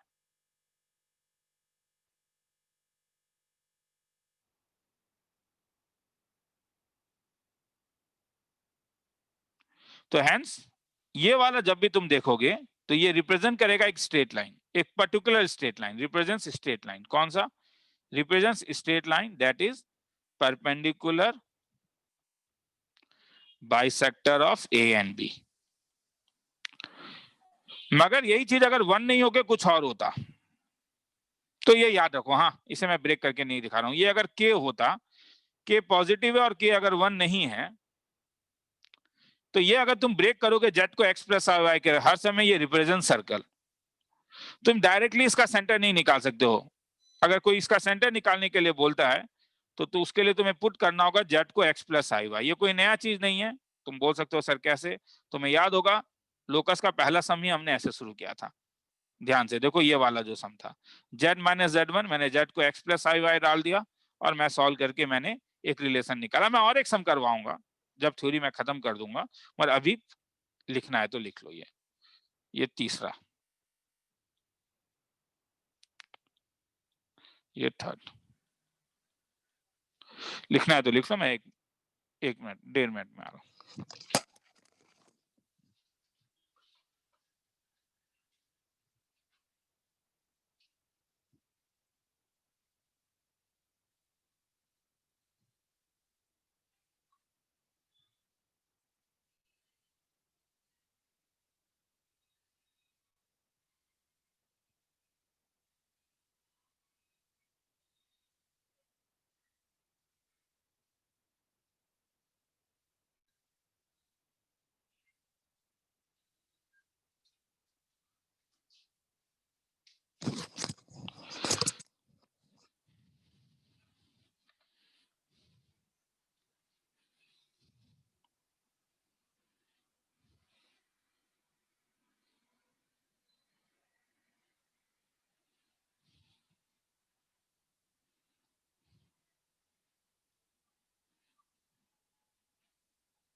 बस किताबों से देखने से पहले यार जरा एक बार देख लेना रे, नॉर्मली कैसे सम्स आते हैं, ठीक है, बड़ा इंपॉर्टेंट है पढ़ना। आगे चलूं, किताबों में तो कॉम्प्लेक्स नंबर को जो मैं जितना टफ पढ़ाऊंगा उससे भी कहीं ज्यादा टफ कर दिया गया है।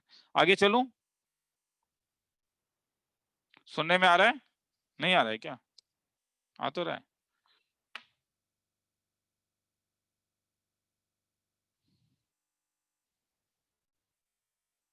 क्या हुआ, सुनने में आ रहा है हाँ या ना, कोई बोले?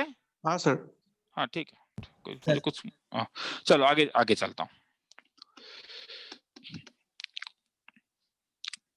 चौथा, सेकंड डेफिनेशन ऑफ इलिप्स था एक।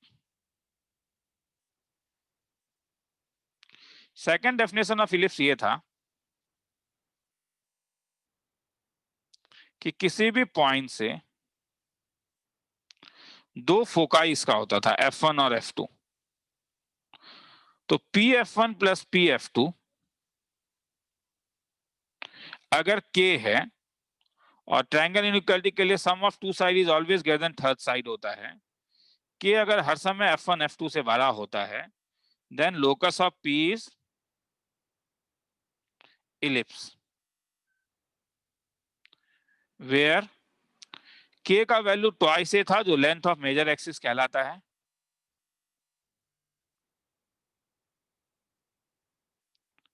और F1 F2 के बीच का जो डिस्टेंस था वो ट्वाइस ए ही था। अगर इक्वेशन को मैं x square by a square plus y square by b square equal to 1 मानूं तो। अब यही चीज कॉम्प्लेक्स नंबर में कैसा होगा, यही चीज जब कॉम्प्लेक्स नंबर में दिया रहेगा तो तुम्हें ऐसा बोलेगा, P का एक एफिक्स होगा, P का एक एफिक्स होगा जिसका नाम Z होगा, F1 का एक एफिक्स होगा जिसका नाम Z1 होगा, F2 का एक एफिक्स होगा जिसका नाम Z2 होगा।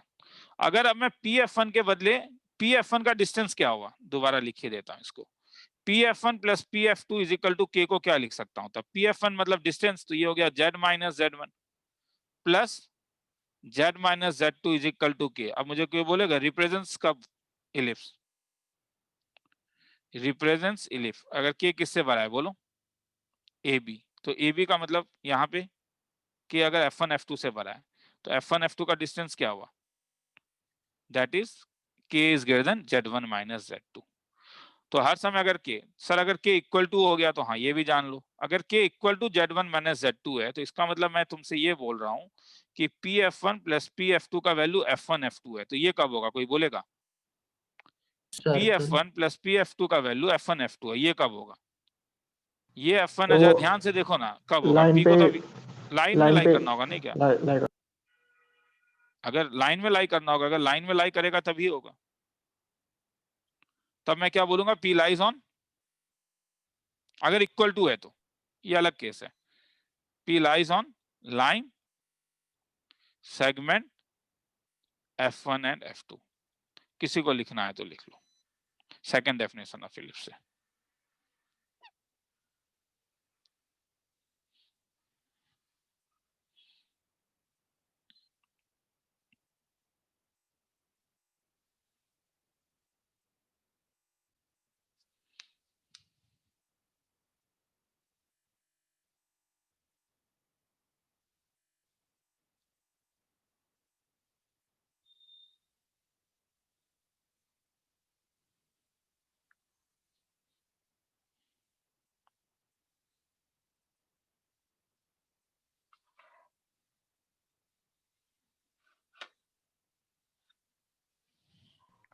सर। हाँ बोल।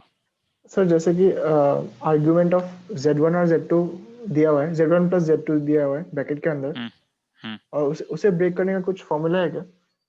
आर्गुमेंट ऑफ Z, अभी तो बोला आर्गुमेंट ऑफ Z1 Z2, ये तो Z1 प्लस Z2, नहीं नहीं इसका कोई फॉर्मूला नहीं है, इसके लिए तो कोई फॉर्मूला नहीं है। इसके लिए तुम Z1 को x1 प्लस आई y1 और x2 प्लस आई y2, और जो मैंने ये क्या था tan इनवर्स के टर्म में लिख सकते हो, tan inverse of y1 plus y2 by x1 plus x2, ऐसे लिखना होगा, है समझ में? Yes sir. ठीक है, इसका कोई ऐसा फॉर्मूला नहीं है। ठीक है, आगे चलूं, और नीचे वाला बाकी था।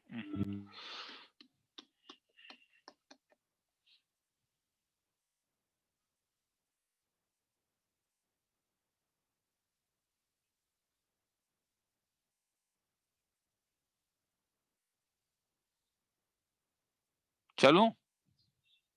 Yes sir. तो बाकी का ठीक है, फोर्थ लिख लेता हूँ। चल लिखता हूँ मैं, 30 सेकंड देख रहा हूँ। चलो लिख लिया। मुझे थोड़ा जल्दीबाजी इसलिए है क्योंकि वो एक लंबा टॉपिक है ये। हाँ, लोकस नेक्स्ट क्लास तक मतलब बेसिक लोकस ना रहे, ताकि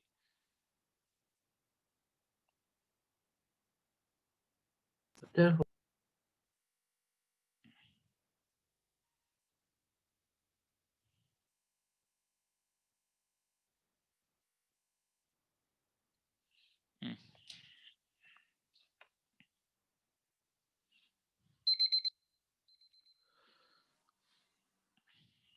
5th second definition of hyperbola.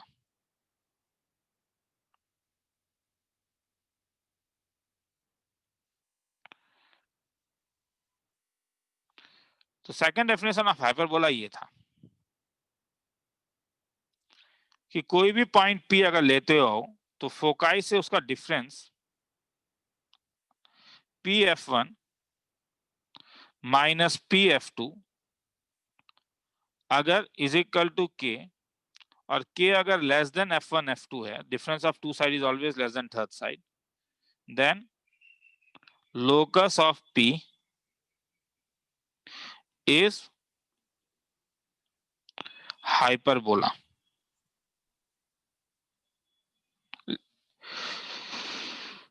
इसे लिखना है तो लिख लो, मैं 2 मिनट में आ रहा हूं।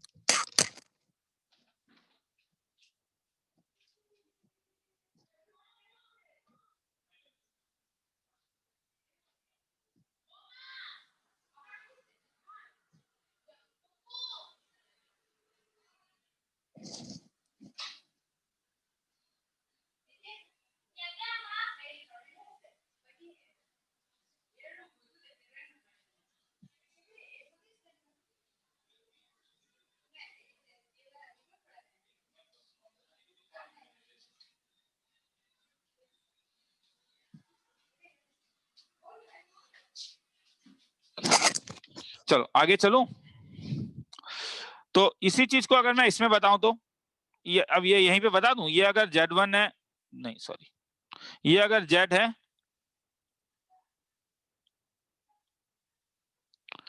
अगर ये Z है, ये अगर Z1 है और ये अगर Z2 है, तो मुझे बोलोगे, इसी चीज को बोलोगे तो अच्छा लगेगा रे, बोलो तो क्या करोगे? PF1 मतलब Z minus Z1 mod of Z minus Z1 minus mod of, mod of Z minus मगर एक Z2 पूरा मॉड भी दोगे, हाँ, क्योंकि माइनस है, इज इक्वल टू K। अगर K का value mod less of then mod of Z1 minus Z1 Z2, minus Z2 then P of Z represents hyperbola where Z1 Z2 they are the foci of hyperbola, and K is equal to twice A is length of transverse axis। बहुत ज्यादा use नहीं होता रे, मैं इतना भी बोल देता हूँ, हाँ, ताकि तुम डिमोरलाइज हो गए, सर अभी तक तो ठीक था सर, आ गया कौन, बहुत ज्यादा यूज नहीं होता है, बोल देता हूँ। लोकस का यूज होता है ये हाइपरबोला इलिप्स वाला सम, ठीक है, मुश्किल rarely, rare of the rarest case में मेरे ख्याल में 1 या 2 बार मिलेगा, या वो भी नहीं मिलेगा, हाँ, मगर क्योंकि ये मैं इसे बेसिक में मानता हूँ, ठीक है, क्योंकि डायरेक्ट डेफिनेशन से, तो इसीलिए मैं तुम लोग को अभी करवा रहा हूँ।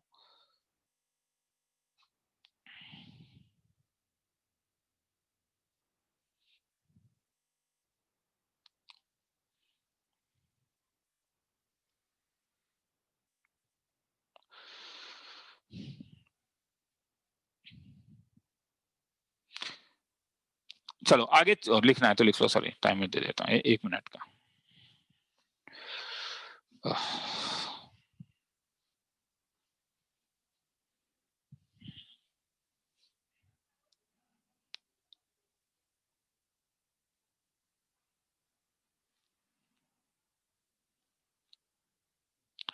आगे चलूं?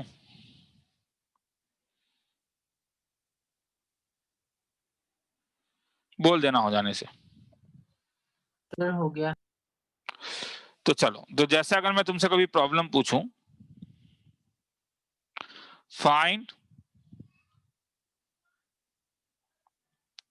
रेंज ऑफ के इफ, ओ के को 0 से बड़ा होना पड़ेगा रे, के नेगेटिव नहीं हो सकता है। हाँ, तो इसे थोड़ा करेक्शन कर रहा हूँ इस वाले में। हाँ, इस वाले में करेक्शन कर रहा हूँ के को पॉजिटिव भी, के is less than z1 minus z2। हाँ, तो 0 से तो बड़ा होना ही पड़ेगा अगर मॉड बोल रहा है तो। Find range of k if, sir हाँ बोल। k इज इक्वल्स को क्या है? k is equal to twice a is equal to length of transverse axis. ठीक है sir. Find range of k if, sir k 0 नहीं हो सकता क्या? के 0 होने से तो फिर तुम्हारे पास mod z minus z1 straight line हो जाएगा नहीं क्या? हाँ सर। के अगर तुम 0 ले लोगे तो ये हो जाएगा ना, mod of z minus z1 equal to mod of z minus z2। और ये क्या रिप्रेजेंट करता है? ये तो स्ट्रेट लाइन रिप्रेजेंट कर जाएगा। ठीक है, हाइपरबोला नहीं होगा तब, वो स्ट्रेट लाइन हो जाएगा। Find range of k if mod of z minus 3 minus z minus 4i is equal to k represents hyperbola. तो ऐसे सम जब आते हैं तो ये तो डायरेक्टली रिजल्ट वाले सम है। रिजल्ट याद होगा तो 2 स्टेप में निकलेगा। इसमें क्या क्या पॉइंट दिया हुआ है, इसे पहले 2D में चेंज करो। मैं बार बार वही बोलूंगा, इसे 2D में चेंज करो।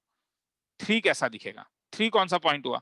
3 पॉइंट जो हुआ वो A3,0 हो गया। 4i कौन सा पॉइंट होगा?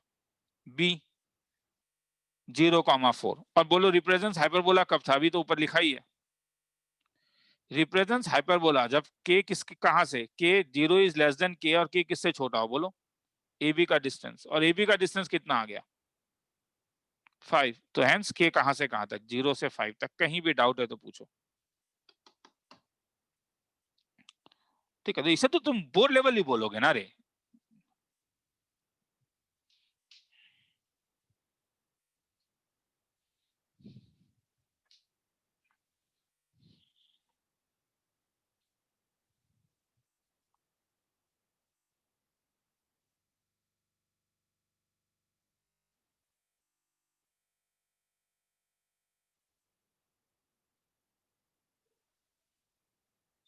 आगे चलूं?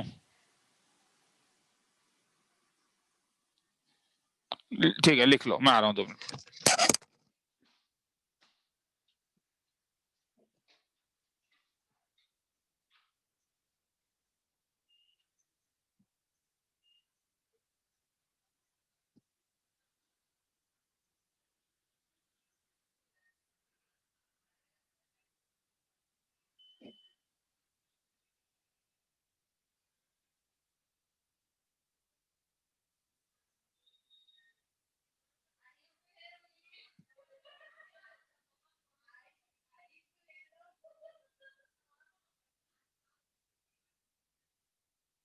हो गया sir.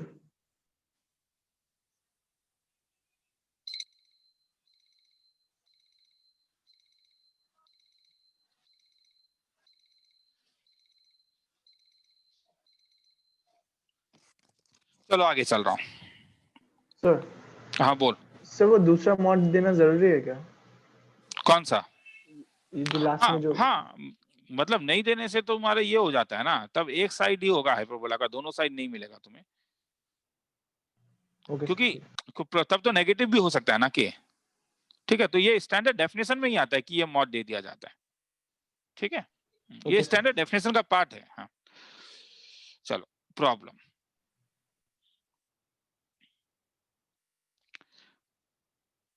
If mod of z minus 4i is equal to 10, then find locus of z। जैसे कुछ ऑप्शंस दिया रहेगा, जैसे पहला ऑप्शन है जैसे x स्क्वायर बाय 25 प्लस, इस टाइप से कुछ ऑप्शंस दिए हैं। मैं ऑप्शंस नहीं लिख रहा हूं, उसमें टाइम बर्बाद नहीं कर रहा हूं।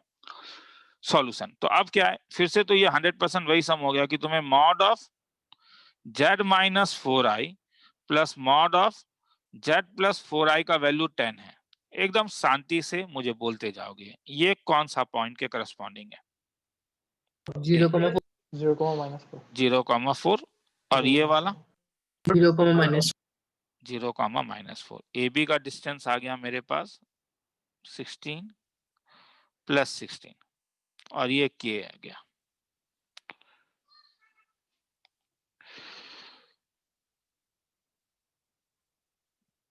तो k जो है वो AB से बड़ा है।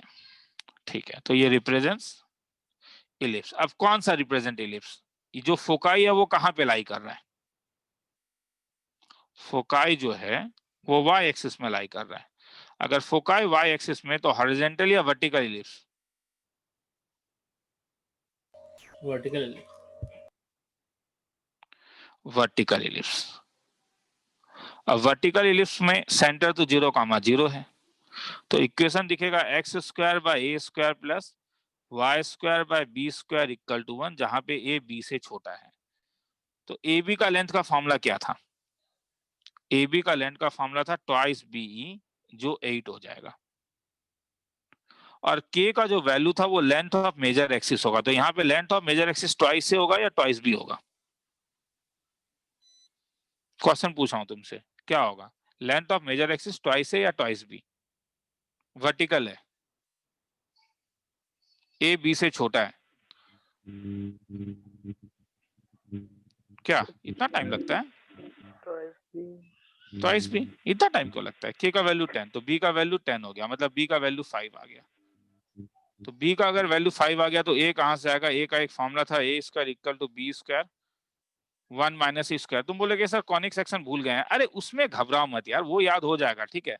मगर बस तुम बोलोगे कि ये पूरा का पूरा तो कॉनिक सेक्शन है, एक बार रिवाइज करोगे तो ये याद हो जाएगा, ठीक है। कॉनिक सेक्शन उसी चीज को तो समझना है कि अभी जब रिवीजन करोगे तो चीजें याद हो जाएगा। b का वैल्यू 25 1 माइनस ई स्क्वायर, और बीई का वैल्यू तुम्हें मालूम है, बीई का वैल्यू 4 है, तो खेला ही खत्म हो गया। तो इसका मतलब ये हो जाएगा ए स्क्वायर माइनस, इसे ऐसा लिखना बेटर है क्या? ऐसा नहीं, इसको ऐसा लिखना बेटर है, A square equal to B square minus B का होल स्क्वायर। बी स्क्वायर तुम्हारे पास हो जाएगा 25 माइनस बीई 4 है तो 16, तो मतलब ए स्क्वायर का वैल्यू 9। ए स्क्वायर वैल्यू 9 है, बी स्क्वायर का वैल्यू 25 है। तो सर इलिप्स का जो इक्वेशन होगा वो होगा x square by 9 plus y square by 25 equal to 1। खेला खत्म, ठीक है। मैं फिर से बोल रहा हूँ, ये मेरा रिक्वेस्ट है, हाँ। मतलब आधे बच्चे यहीं पे हार जाते हैं कि सर कॉनिक सेक्शन भूल गए। That is not the problem, वो याद हो जाएगा। मगर ये देखो कि अभी जो मैं सिखा रहा हूँ उससे समझ में आया है नहीं, ठीक है। अब आज घर में जाके 4 सम बना लेना कॉनिक सेक्शन खोल के। ये बोर्ड लेवल का सम था, हाँ। ई और ए और बी के बीच वाला रिलेशन निकालना, ठीक है। कोई ये एंट्रेंस लेवल का सम नहीं था। लिखना है तो लिख लो।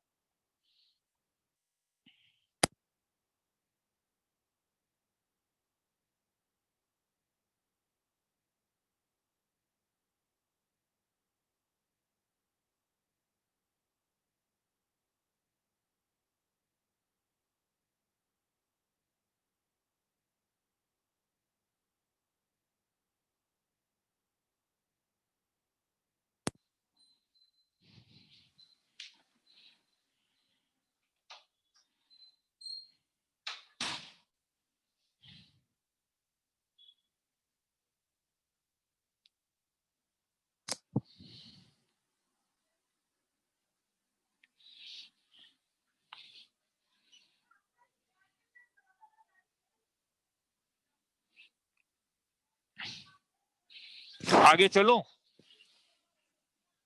नो सर, बाकी थोड़ा। तो ये मॉडुलस के आर्गुमेंट्स थे, ठीक है। तो अब हम लोग आते हैं, सॉरी, मॉडुलस का लोकस, आर्गुमेंट के लोकस में आऊंगा मैं, हाँ। हो गया सर। चलो ठीक है, आगे चलो ना, ठीक है चलो। तो अब locus based on argument, sir थोड़ा कौन सा सा दिखा बोलते हैं? दीजिए। ठीक है, फिफ्थ याद रखना, फिफ्थ, हाँ। उसके बाद वाला sixth locus, locus based on argument. Sir हो जाएगा। चलो, लोकस बेस्ड ऑन आर्गुमेंट। तो सबसे पहला अगर मैं तुमसे पूछूं कि suppose argument of z is equal to pi by 3 क्या रिप्रेजेंट करेगा? तो तुम अगर सही मायने में लिखो तो z का वैल्यू अगर मैं x प्लस आई वाई ले रहा हूं तो ये रिप्रेजेंट करेगा tan inverse y by x equal to pi by 3। मगर क्योंकि ये फर्स्ट क्वाड्रेंट है इसलिए y भी पॉजिटिव होगा और x भी पॉजिटिव होगा। तो इसका मतलब तुम लिख सकते हो y by x equal to 10 pi by 3, मतलब y is equal to √3x। मगर x का पॉजिटिव और y का पॉजिटिव होना जरूरी है, क्योंकि आर्गुमेंट फर्स्ट कंडीशन में है। जब मैं ऐसा लेता हूं तो मैं इससे स्ट्रॉन्ग कंडीशन कहता हूं। तुम बोलोगे सर समझ में नहीं आया, क्यों? ऊपर जाऊं, ऊपर जाऊं, ऊपर जाऊं, ऊपर जाऊं, ऊपर जाता हूं, ऊपर जाता हूं, ऊपर जाता हूं, ऊपर जाता हूं, ऊपर जाता हूं, और यहाँ देखो, यहाँ पे मैंने डायरेक्टली आर्गुमेंट का वैल्यू लिखा बिना ये देखे हुए कि ये फर्स्ट क्वाड्रेंट है या सेकंड क्वाड्रेंट है। जब ऐसा लिखते हो तो इससे वीक कंडीशन कहते हैं, ठीक है, वीक कंडीशन। तुम्हें पास्ट ईयर जेई में भी वैसे सम्स मिलेंगे जहां पे वीक कंडीशन लेके तुम सम को सॉल्व कर पाओगे। अगर यहाँ पे तुम वो नहीं करते तो सॉल्व ही नहीं कर पाते। हाँ, तो मैं उस कैरेक्टरिस्टिक में नहीं जा रहा हूँ कि सम का जो फॉर्मेशन है वो सही है या गलत है, मगर कई बार, मगर अगर मैं एक्चुअली लोकस निकालना चाह रहा हूं तो मैं तुम्हें अब अच्छे तरीके से बता रहा हूँ स्ट्रॉन्ग कंडीशन की, जो डोमेन, क्योंकि ये π/3 है तो फर्स्ट क्वाड्रेंट में लाई करना होगा। तो y इक्वल टू √3x तो मेरा पूरा का पूरा ये लाइन है। अगर मेरा ये तो मेरा पूरा का पूरा एक लाइन सेगमेंट है, y इक्वल टू √3x। मगर क्वेश्चन में मुझे चाहिए y इक्वल टू √3x, मगर केवल वही वाला जब x भी पॉजिटिव है और y भी पॉजिटिव है। तो ये पूरा का पूरा लाइन सेगमेंट थोड़ी ना होगा, ये तो तुम्हारे पास यहाँ से शुरू होगा और ये हो जाएगा, केवल ये portion y equal to √3x. This is known as line, but this is not known as, this is known as ray. तो इसलिए अगर अभी तुम्हें कभी भी argument of z is equal to alpha दिखेगा तो ये लाइन रिप्रेजेंट नहीं करेगा। क्या रिप्रेजेंट करेगा? इट रिप्रेजेंट्स रे हर समय, ठीक है। जैसे अगर मैं यही नहीं, अगर मैं तुमसे पूछता हूं argument of z minus 1 plus i is equal to π/4, ठीक है, तो अगर तुम z को x प्लस आई वाई लोगे तब ये कैसा दिखेगा? आर्गुमेंट ऑफ रियल पार्ट में x और 1 है तो x minus 1 plus i times of y minus 1 equal to π/4। तो ये tan इनवर्स के टर्म में कैसा दिखेगा? tan inverse of y minus 1 by x minus 1 π/4, मगर π/4 फर्स्ट क्वाड्रेंट है। तो इसका मतलब ये जो दोनों है y माइनस 1 भी पॉजिटिव और x माइनस 1 भी पॉजिटिव, तो हेंस ये कौन से लाइन में लाई करेगा? y minus 1 equal to x minus 1। मतलब तुम कैंसिल करोगे तो y is equal to x, मगर साथ में ये वाला केस, मतलब y भी 1 से बड़ा और x भी 1 से बड़ा, तो ये क्या रिप्रेजेंट करेगा? क्या ये पूरा लाइन रिप्रेजेंट करेगा y is equal to x? नहीं, ये पूरा लाइन रिप्रेजेंट नहीं करेगा। ये कौन सा लाइन रिप्रेजेंट करेगा? 1,1 से ऊपर वाला पोर्शन, तो ये वाला पोर्शन, ये पोर्शन, केवल ये पोर्शन रिप्रेजेंट करेगा। किसी को लिखना है तो लिख लो आर्गुमेंट ऑफ z। वो तो सर फाइनल थ्योरी नहीं लिखा है ना, फाइनल थ्योरी लिखा देता हूं। तो इसलिए argument of z minus z0 equal to अगर अल्फा रिप्रेजेंट करेगा तो ये क्या रिप्रेजेंट करता है? रिप्रेजेंट्स रे। अब किसी को लिखना है तो लिख लो, फिर आगे चलूंगा। कहीं डाउट है तो पूछो। सर टॉपिक का नाम लोकस बेस्ड ऑन आर्गुमेंट है ना? हाँ, लोकस बेस्ड ऑन आर्गुमेंट। अब ये कौन से नंबर में हूँ? 6 नंबर में हूँ।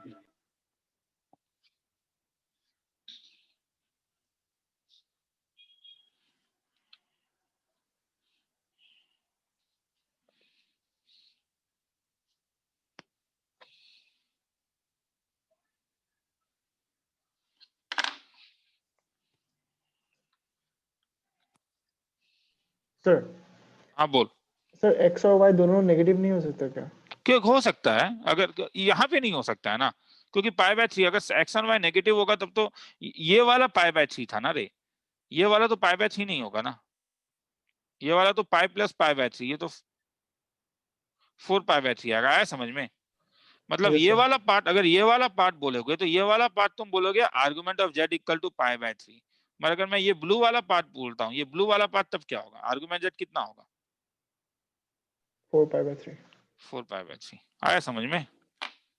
Yes, sir. लिखना है तो लिख लो, मैं आ रहा हूँ।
हो गया सर।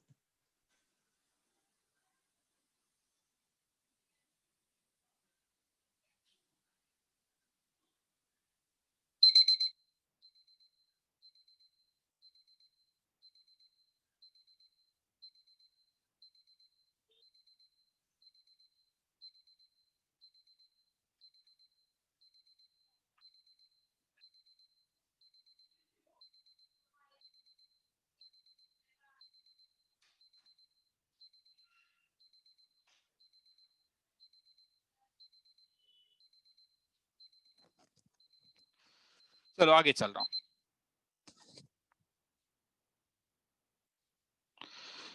हाँ, 7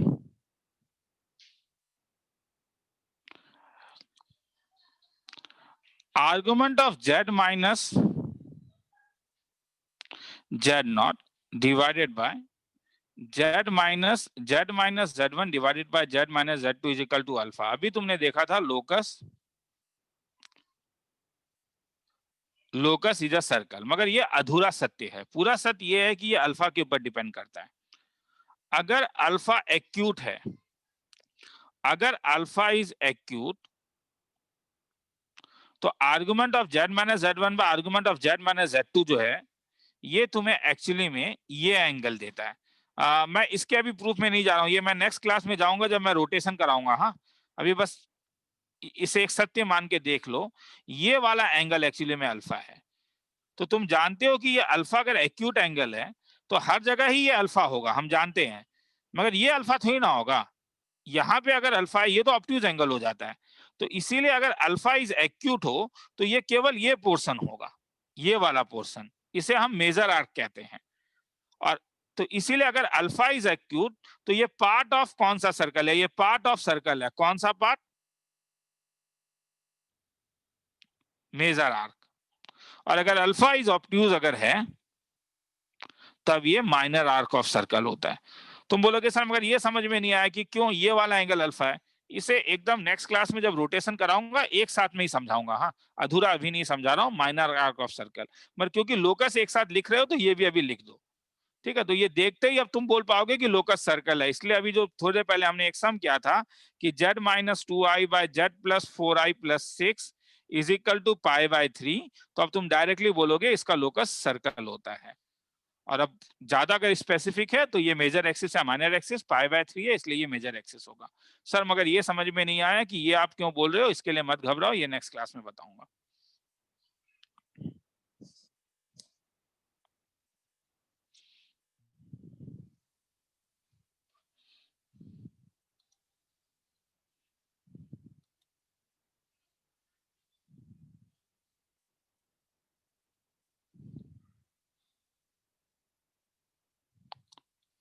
सर आगे चलूं?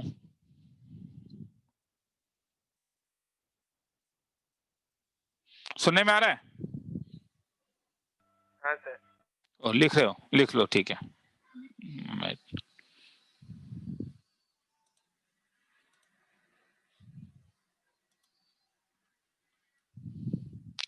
मगर हर समय ये काम करना होगा जरूरी नहीं है, ठीक है। कई लोकस हम लोग z is equal to x plus i y डाल के निकालते हैं, तब हमें पता चलता है क्या लोकस है। चलो आगे चलूं। लोकस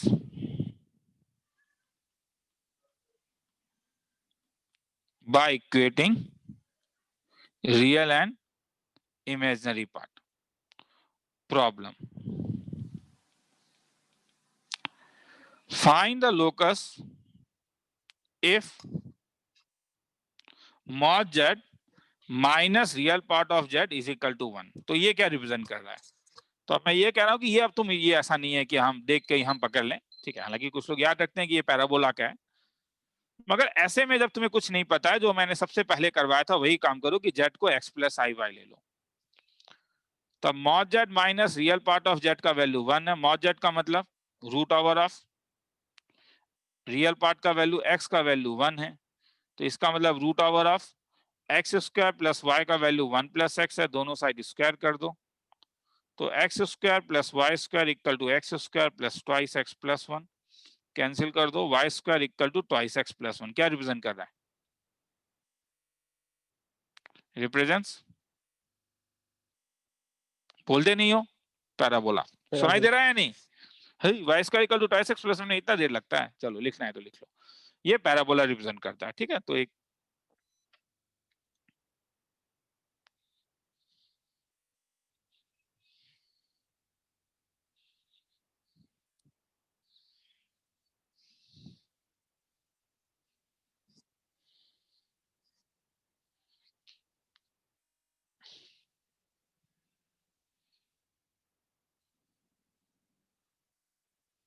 नेक्स्ट क्लास में थोड़े टफर लेवल में जाऊंगा।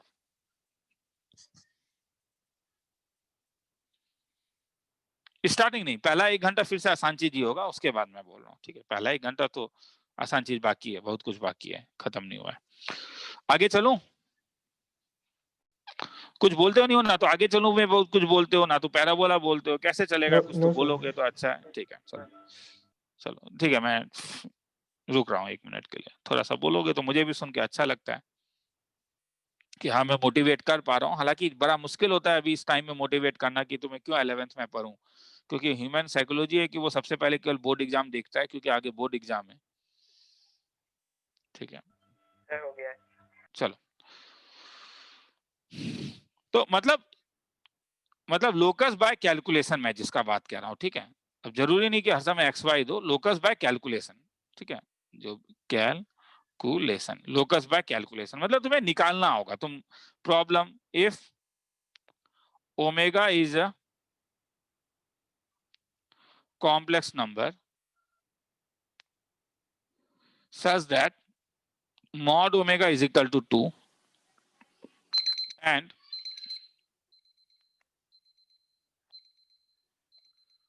then find locus of point represented by -2 plus 4 by omega। चलो सॉल्यूशन सम पढ़ के देखो एक बार।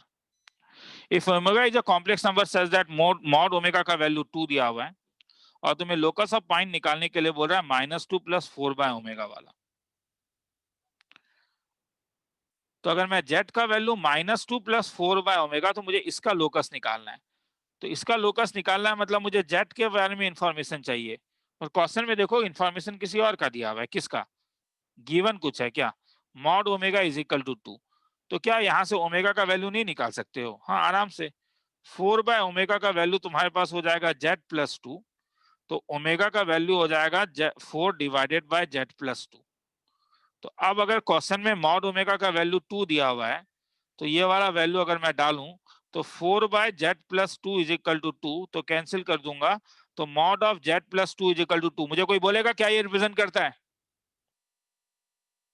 -2 से -2,0 मतलब रिप्रेजेंट क्या बोलोगे? लोकस क्या बोलोगे? What it represent? Straight line, circle, ellipse, hyperbola, क्या? सर्कल। ये सर्कल रिप्रेजेंट करता है नहीं सर्कल?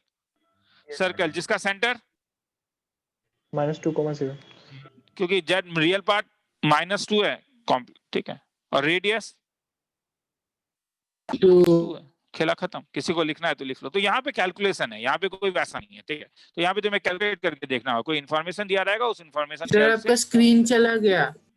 सॉरी, चला गया।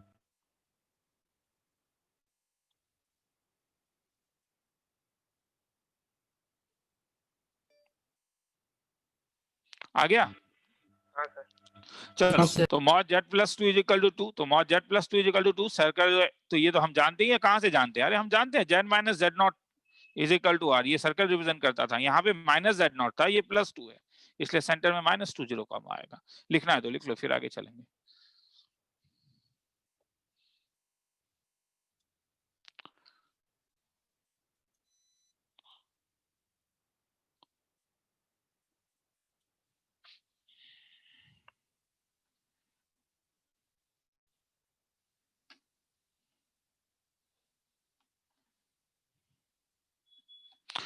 थोड़ा लेट हो गया मुझसे। हाँ, मैं संडे मेरे घर में गेस्ट आ गए थे, ठीक है, तो इसीलिए। और कल मैं ले नहीं पाया, कल क्या रीजन हुआ रे नहीं लेने का, पॉसिबली कल, ठीक है। मैं आज रात के 10 बजे डिफरेंशियल इक्वेशन का डाउट लूंगा। हाँ, आज रात के 10 बजे मैं डिफरेंशियल इक्वेशन का डाउट लूंगा। हाँ, अगर आज चाहे में किसी का डाउट, आज चाहे या जहां का भी डाउट हो, हाँ, डिफरेंशियल इक्वेशन एरिया का। हाँ, इसलिए प्राइवेट टेस्ट भी मेरा पेंडिंग है, ठीक है। आज रात के 10 बजे मैं लूंगा। हाँ, तो चलो, तो आज यहीं पे छोड़ता हूँ, नेक्स्ट क्लास में आओ। अगर आज का क्लास में तुम्हें ऐसा फील हो रहा है, मैं बार बार तो बोलोगे आप ऐसा क्यों बोल रहे हो, क्योंकि बात ही ऐसा है रे, बोर्ड होना रे, बोर्ड में होना तो अभी तुम्हें केवल क्लास 12 दिखेगा। हाँ, और जब बोर्ड खत्म हो जाएगा, ठीक है, मैं दे रहा हूँ रंजीत। हाँ, क्लास खत्म होने के बाद मुझे याद दिला देना, भेज दूंगा। हाँ, 8:30 बजे के बाद भेजता हूँ। हाँ, इसके बाद और एक क्लास है। तो मेरे पास क्या है कि क्या बोलते हैं, मैं इसलिए तुम्हें कह रहा हूँ क्योंकि अभी बोर्ड तुम्हें दिख रहा होगा। तो अगर तुम्हें ऐसा फील हो रहा है कि नहीं आज तुम कुछ सीखे हो कॉम्प्लेक्स नंबर में जो ज्यादा डिफिकल्ट नहीं था, तो नेक्स्ट क्लास का 1 घंटा भी ज्यादा डिफिकल्ट नहीं होगा। उसके बाद का गारंटी नहीं ले रहा हूँ, उसके बाद ठीक है थोड़ा टिपिकल सम कराऊंगा। नेक्स्ट क्लास का और 1 घंटा ज्यादा टिपिकल नहीं होगा। और मैं कहता हूँ 70% ऑफ द जेईई मेंस और 50% ऑफ द जेईई एडवांस उसके अंदर से आएगा, ठीक है। और 1 घंटा जब मैं क्लास लूंगा उसके बाद जो बात रहेगा किस, चलो नेक्स्ट क्लास में मिलते हैं फिर। सर बोलना, बोलो, कोई सर कुछ बोल नोट्स रहा है? अभी दे दीजिए ना। मैं हर समय भूल जाता हूँ, थैंक यू, एकदम तू एकदम सही बात बोल रहा है। और सर और रिप्लेस आप। क्लास खत्म होने के बाद आप वो वीडियो क्लास कब अपलोड करते हैं? एक मैं ठीक है, क्लास मैं वही मैंने लिख करने में मुझे आधा घंटे का काम है ये मेरे लिए, ठीक है। मैं कर दूंगा, ठीक है, मैं कर दूंगा, जल्दी कर दूंगा। हाँ, ठीक है सर, ठीक है, नोट्स तो अभी भेज ही दे रहा हूँ। चल,